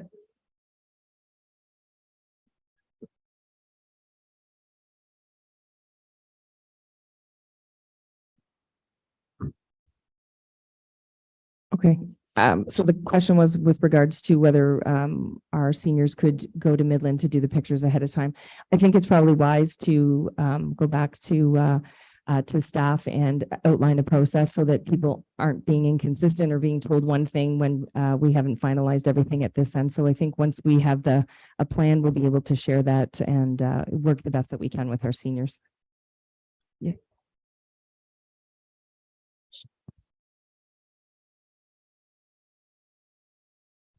Through you, Madam Chair, I was just going to suggest that I think there's some good questions that are getting asked, and perhaps as we, we're still kind of learning things at a staff level as well and trying to sort through things. So I think, we appreciate the patience, but I think what we can do and what we'll endeavor to do is try to answer some of these questions up front. I think there's some good questions, and as we push out communication and immediate release, after council ratifies, then we will seek to answer a lot of these questions up front so that the seniors and the community has those answers. Lots of good questions, and we'll seek to answer those up front as best as we can, recognizing there's lots of variables at play given this is a new endeavor for the community.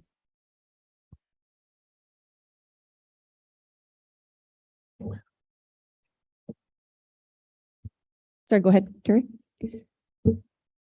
Through you, Madam Chair, just one comment that I did hear related to that I can respond to related to the finance department. Certainly, when the free seniors transit rides does become effective, finance department has not, will not, and would not have any issues refunding any paid rides remaining on people's bus transit cards.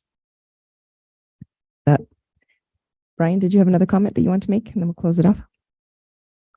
Yeah, through you, Madam Chair, no, the treasurer actually closed that loop, but thank you. Good. Thank you for the questions. Thank you. Just to set the stage, council will make a final decision next month in May. And I think Brian was saying this will be a month after that's June. And like our CEO mentioned, there's still work the staff need to do to get this ready. So it's not approved tonight. It's approved in principle. There's still a lot of work to do. So June-ish, and we'll let staff come up with a communication plan, and it will be communicated to you. Thank you. Moving on, 7B is our Recreation Community Services section. I'm going to turn the chair over to you, Councillor Waters. And thank you. For the Recreation and Community Services, we'll start with our consent agenda. And tonight we have 2 items. And the motion reads that the following consent agenda items, having been given due consideration, be received for information. The first being the Museum and Heritage Advisory Committee meetings minutes from February 9th, 2023. And the second being the Curling Club Drainage and Ice Melt, number RCS-2023-05.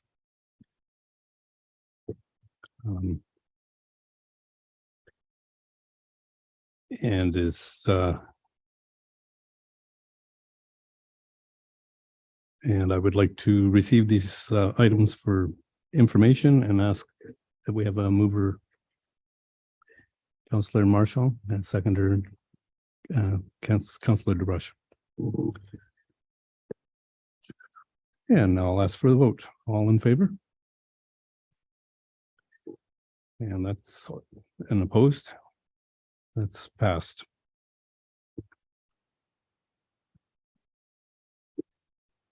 Next, we have our matter for consideration.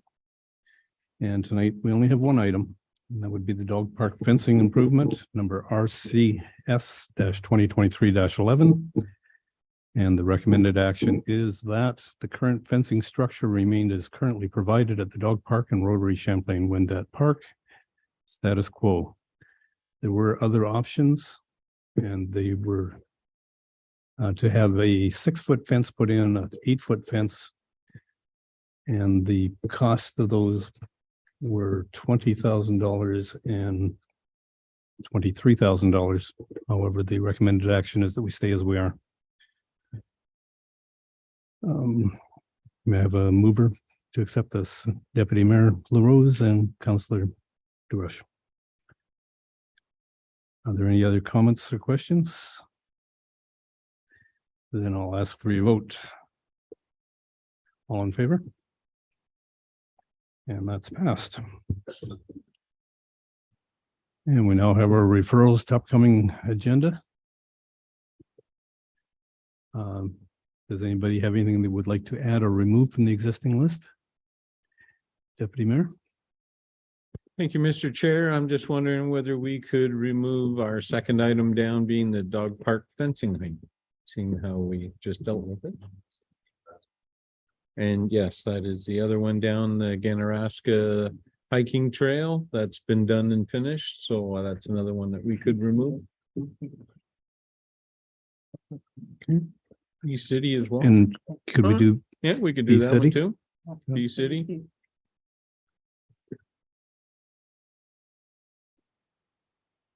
And do we have a seconder for that? Councillor Marshall? And I guess we'll call for a vote. All in favor? And that would be passed. Those items are removed. So we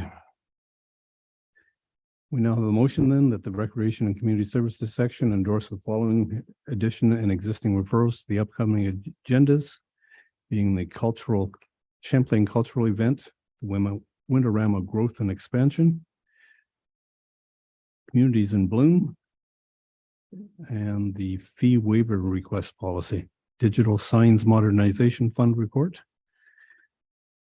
Do I have a mover and a seconder for these items? Deputy Mayor LaRose, and for seconder, Councillor Vadabonker. And I'll now ask for a vote. All in favor? And opposed? That will be passed. Thank you. And our final thing is will be the questions from media and public. Is there any questions?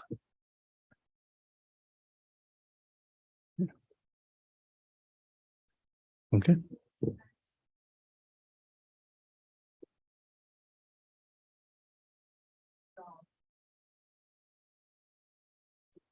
How high? It's my understanding that there is no set height, but I'll ask our staff to answer that.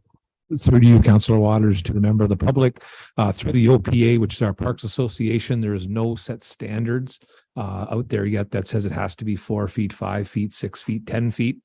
So we just feel currently there's no standards are there, so we just keep it status quo. We have a 4-foot fence currently there, and then if there was something that came out, we would look at possibly changing it to a different height.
Anna.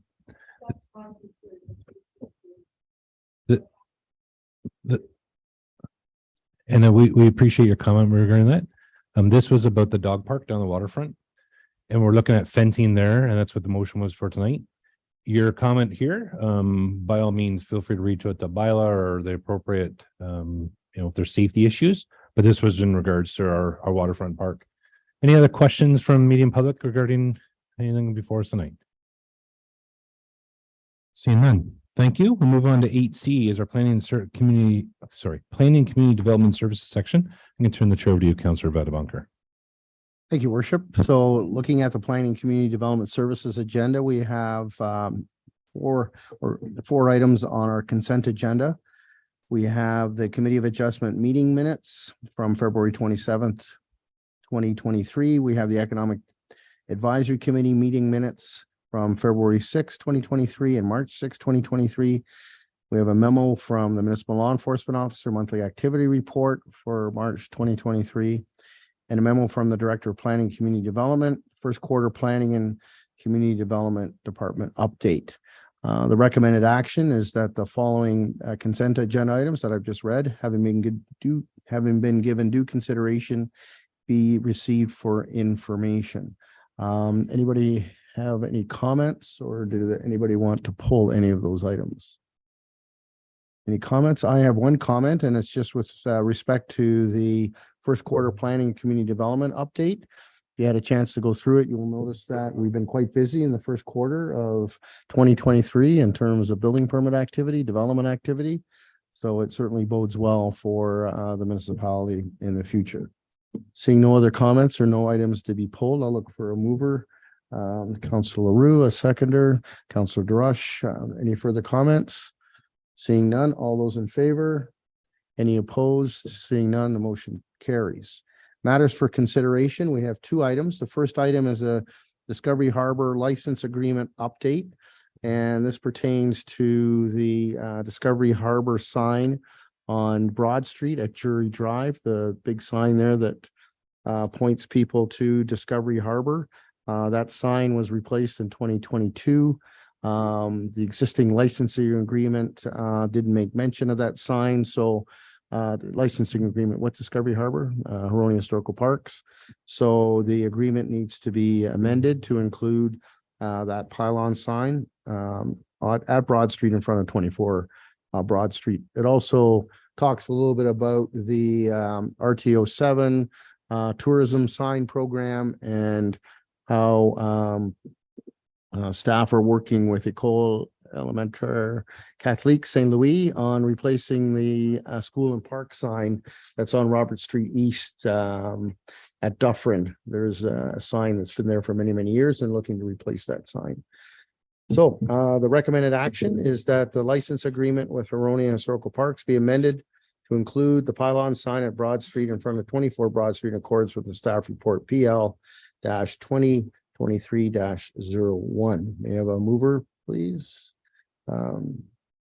Counselor and Counselor Marshall and seconder, Counselor Waters. Any further comments on that? All those in favor?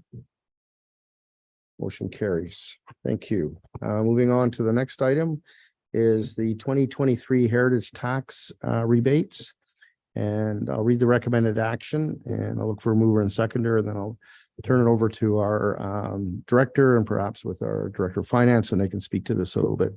That the 2023 Heritage Tax rebates for the 2022 tax year be approved for the following properties at a rebate rate of 40% or capped at the amount of the improved eligible investment. The W.R. Benson Home, 69 Point Street, for the amount of $1,625.56.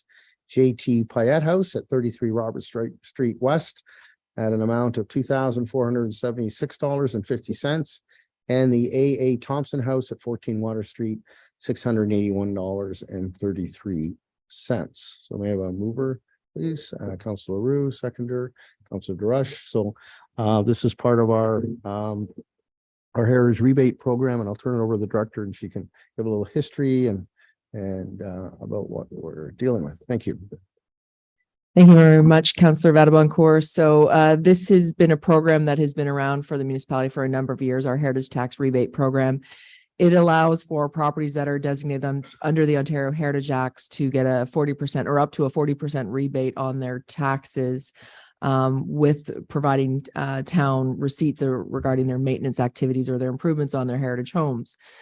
So we sent out letters at the end of the year last year and then reminders again early in 2023 for those property owners to provide their heritage tax rebate application to the town and any of their documentation that we need. We did receive 3 applications this year that are the 3 that are being recommended for rebates. They've met the requirements of the rebate bylaw. And so this would be something that comes into effect in time for their tax bill, I believe in June. So the rebate comes off prior to their first tax bill. Thank you, Madam Director. Had the motion duly moved and second. Any questions or comments on this item? Seeing none, all those in favor? Any opposed? Seeing none, the motion carries. Thank you. So we have 4 referrals listed on our referrals item on the agenda. We have the municipal accommodation tax review that's due Q2 2023. Vacant commercial property owner options, that's due in Q3 of 2023. Review of open air burning bylaw, Q4 2023, updated to Q2 of 2023. ATV or ORV pilot project, and that's Q4 2023. So we have these 4 items. I had identified an item in the from the councilor information package that I'd like to see added, and that's just an update for council on enforcement of our handicapped or disabled parking program. Were there any other items to add or delete from the referrals list? Madam Clerk, is my description sufficient for what I spoke about earlier? I believe so. I just looked to our Director of Planning and Community Development, make sure she has what she needs. And I think that is sufficient. So I'm going to move that item be added to the referral list. May I have a seconder, please? Yes, Deputy Mayor LaRose. Any further discussion on that particular item? Seeing none, all those in favor? Any opposed? Seeing none, motion carries. So I'll read the main motion that the Planning and Community Development Services section endorse the following additional and existing referrals to upcoming agendas and staff. And we have the one additional item. May I have a mover for that, please? Okay, Councillor Marshaw and seconder Councillor DeRush. Any further comments on that? Seeing none, all those in favor? Any opposed? Seeing none, the motion carries. Thank you. And I'll ask if there's any questions from the media and the public. Yes, sir. If you want to come to the microphone there, please. Have to turn it on, I believe. There's a little button there. Thank you. Oh, hi, Maybe- Just bring the microphone down a bit. There you go. hi, my name is Sam Kuto. I live at 12 Beausoleil Drive in Penetanguishene here. It's a beautiful town, you know, nice and quiet. I used to come up here like 35 years ago, almost 40 years ago. Used to be not this is a big town now with a lot of people. It's nice to see all the families and everybody coming up, you know. But my concern is about the bylaw about 2011-66. It's regarding this use of the snow blowers, you know. And what happens with that? It exempts this bylaw exempts the use of snow blowers. You know, the use of snow blowers. The problem with that is some of our neighbors, these nice people, but my neighbor beside me and one down the street, they come out at 5 in the morning and they just outside the window, and you have to have consideration for the people that lives beside you, see? And they do this quite a few times, you know. It's okay if you come out maybe 7 o'clock or so, but at 5, just after 5 in the morning, I think it's disrespectful. You have to have consideration for other people that's still sleeping. So after a few times I approach him, I shouldn't know, but I told him that's, but he says, oh, there's no law. You know, the law here in Penetang says I could be out here at 4 in the morning. What are you going to do about it? So I was just wondering if council could take in consideration, what can we do? I don't, you know, it's just, we understand, you know, the city, city has to do all the snow and all of that. That's different. But when you have somebody beside you about an hour with the snow blower going, that is not right. You know, I don't know if council could please take this in consideration and see what can be done about it. I phoned I talked to the OPP, I sent an email, but they said, I'm sorry, there's nothing I can do. You know, it's like. Thank you. Thank you for your question. And we did receive your email with the same question. And we had a conversation about it at our committee meeting, at our Planning and Community Services Committee meeting around enforcement and that kind of thing. I understand exactly where you're coming from in terms of it is early in the morning, but we do have a lot of people that leave early in the morning. So Yes. Councillor Leroux and I had this conversation with our director about, you know, what's a reasonable time and whatnot. So we had the conversation with our staff at our meeting, and I think we'll just leave it at there. Okay. At this point, we'll see what comes forward with respect to that. But I appreciate your comments. I appreciate it. Thank you very much. This is a beautiful town. We love it here. We go for walks every day down to the park. It's gorgeous. And our city, they take very good care. I comment on the way they are landscaping, the way they do a beautiful job. They work very hard to keep the city so nice in the park. Beautiful. Thank you. Thank you very much. Yeah. Thank you, Worship. I'll turn it over to you. Thank you, Councillor Veta Bunker. Moving on, number 9 is our section D, Finance and Corporate Services section. I turn it over to you, Councillor DeRush. Thank you very much. So for the consent agenda, we do have 4 items. The first is Police Services Board meeting minutes of September 27th, 2022. The second item is Community Safety and Wellbeing Plan Update Number 5, a report CL-2023-04. The third item is a memo from the Corporate Services Executive Assistant regarding the Community-Based Strategic Plan Update 2. And the fourth item is a memo from the Director of Finance / Treasurer regarding the Economic Development Corporation of North Simcoe. And the recommended action is that the following consent agenda items, having been given due consideration, be received for information. Can I have a mover and a seconder, please? Mover is Deputy Mayor LaRose, seconded by Councillor Marchand. Are there any items to be discussed or questions to be asked? Seeing none, we'll go to the vote. All in favor? Opposed? The motion is carried.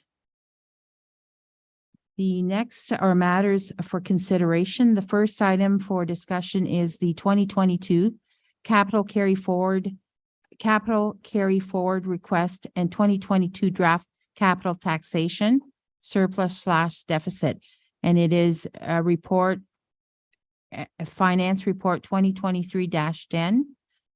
And the recommended action is that the 2022 capital carry forwards totaling $3,233,269 be approved. Ooh, that's a big number there. And that the amended 2023 capital budget, including the 2022 capital carry forwards, be approved. And finally, that $9,816 be transferred from the carry forward reserve to balance the draft 2022 capital taxation program, resulting in no capital taxation surplus or deficit for 2022. Can I get a mover and a seconder, please?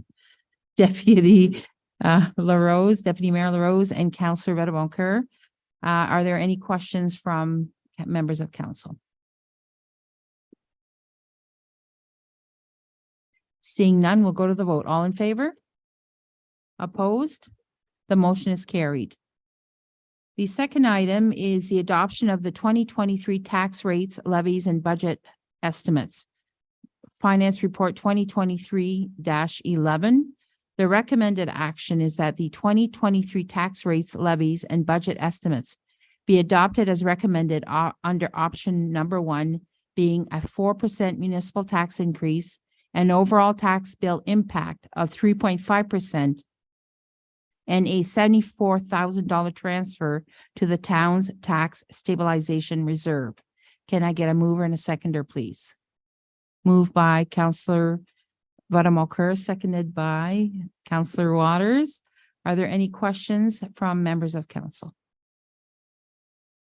Yes, Councillor Vedaboncoeur. Thank you, Council Marchand, or Thrush, sorry. I don't have a question. I just have a comment, and I really appreciate this report. I appreciate the clarity. I appreciate the options, and I appreciate the recommendations. So I think it's well done, and I want to commend our staff. Thank you. Thank you. Are there any other comments from anyone else? Seeing none, we'll go to the vote. All in favor? Opposed? The motion is carried.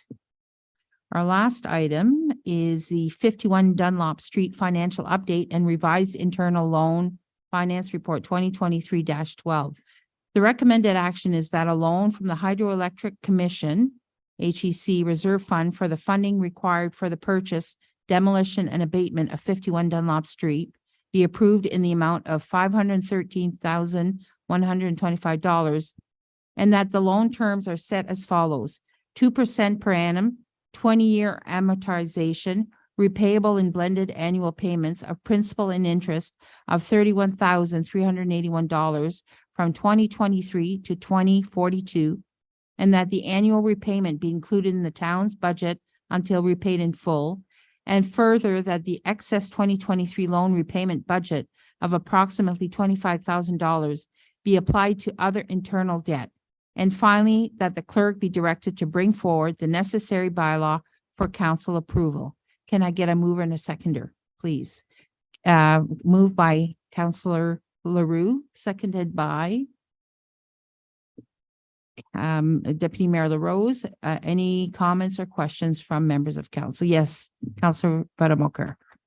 Thank you, Councillor Drush. I was just wondering how the interest rate of 2% was arrived at.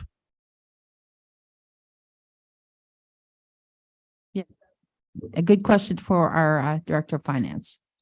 Through you, Madam Chair, to Councillor Badabancourt. If you recall, this original internal loan was set last year. And when we were reconciling our holdbacks related to this project for year-end accounting, we corrected some of the holdback entries, and the expenses were reduced by about the $400,000, leaving the principal loan at about $513,000. In terms of the interest rate, it's the same interest rate that was originally approved last year for the terms of this loan. And it really is just an in and an out in terms of money that we budget as revenue and money that we budget as an expense in terms of an interest expense. So it really is just not the going lending rates, I might say, but a token for an interest rate that really does come in and out of our budget within the same year. Supplementary? No, I was just going to say thank you. Thank you. Any other questions? Seeing none, we'll go to the vote. All in favor? Opposed? The motion is carried. We are now going to our referral items, and we do have only the three. Paper ballot consideration in 2026 municipal election is still on mark for Q1 2025. We have yet to see information about a staff position of grants writer, which is slated for Q3 2023. And finally, the review of municipal tax rate as it relates to municipal services is slated for Q2 2023. Does anyone have any items they would like to add to this list?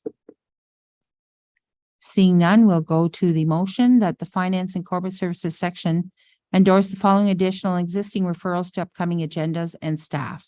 I would like a mover and a seconder, please.